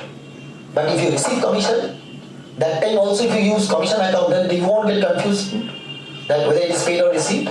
In order to remove that ambiguity, then what you will do, when you pay commission, commission account. But when you receive commission, commission received account. When you pay interest, interest account. When you receive interest, it will be interest received account. When you pay rent, rent account. When you receive rent, you means when business receives rent, then it is rent received account. When the business received interest, it would be interest received account. When the business received commission, it would be commission received account. If the business receives rent, rent received account. That you have to do. Is it clear? Now you have to see that you are receiving Nothing is mentioned means cash. But if bank gives you interest, then that bank account will be used instead of cash, because bank won't come to your house ting tong and give the money. So bank pays in. If you receive interest from bank, suppose in the question is written receipt instead of commission, it is received bank interest. Then you will say, sir, receipt you told theorem 4, nothing is mentioned, cash and receipt interest means the next one would be interest receipt. So cash and interest receipt. No, as because it is received bank interest. That means bank has given you the interest. So bank won't come to your house and give the money, take the money. The bank, what bank will do? What is easier for the bank? Give the money to your account. So if it is written received bank interest, so obviously you have to use your common sense that it would be bank and interest received account. Okay. So anyway, here it is cash and commission received. So cash and commission received. Cash is your real account. Commission received is your income, and that is nominal account. So cash account is your real account. Real account, what is the rule? The two rules are there. Debit what comes in, credit what goes out. So instead of what, you put cash. So cash comes into the business. When you receive commission, cash comes into the business. Receive means you have received, that means you have got the cash. Business has got the cash. So business received cash means debit. So that's why cash account, cash comes into the business, debit 5,000. Just put the figure now. At the time of deciding the two account, we don't take the figure into consideration. And I have told you, figure you have to just put it in the appropriate column. And commission receipt is your income. Nominal account, income and gains. Income and gains are to be credited. So nominal account, income and gains are to be credited. So commission received account is credited. And please take note that instead of a commission, if it is written received bank interest, only receipt means cash. It's very true, 100% true. But when it is written received bank interest, then in that case, bank is not going to pay the money through cash. Bank is going to transfer it to your account, to your bank account. So you have to use common sense. That means in that case, it would be bank account and interest received account. Interest received account, nominal account, income, and bank account is personal account. Accordingly, you will be analyzing it. So analysis table is something very difficult or something it takes time. That part we have done. I could have done journal now, then the video would have taken more time. So that's why I'll make a short video. From this table, the table is there. Now from this table, I will show you how to do the journal. It won't take much time. It would be a shorter video, which I'm going to give you soon. Is it clear? There it will be just copy paste in a new format. The food is being made. Now we are going to just serve. So just copy in this information. Debit credit is found out. That is the important thing. Main thing, 95% task is done. Only 5% is left, or maybe lesser than 5% also. Just I'll put this thing in journal. That I'll show in a separate video. Thank you all. And I'm giving homework. Please do it. You prepare the analysis table, and when I will be giving the journal video, so the analysis table which you will be preparing, you prepare the journal also of the same sum. Thank you all.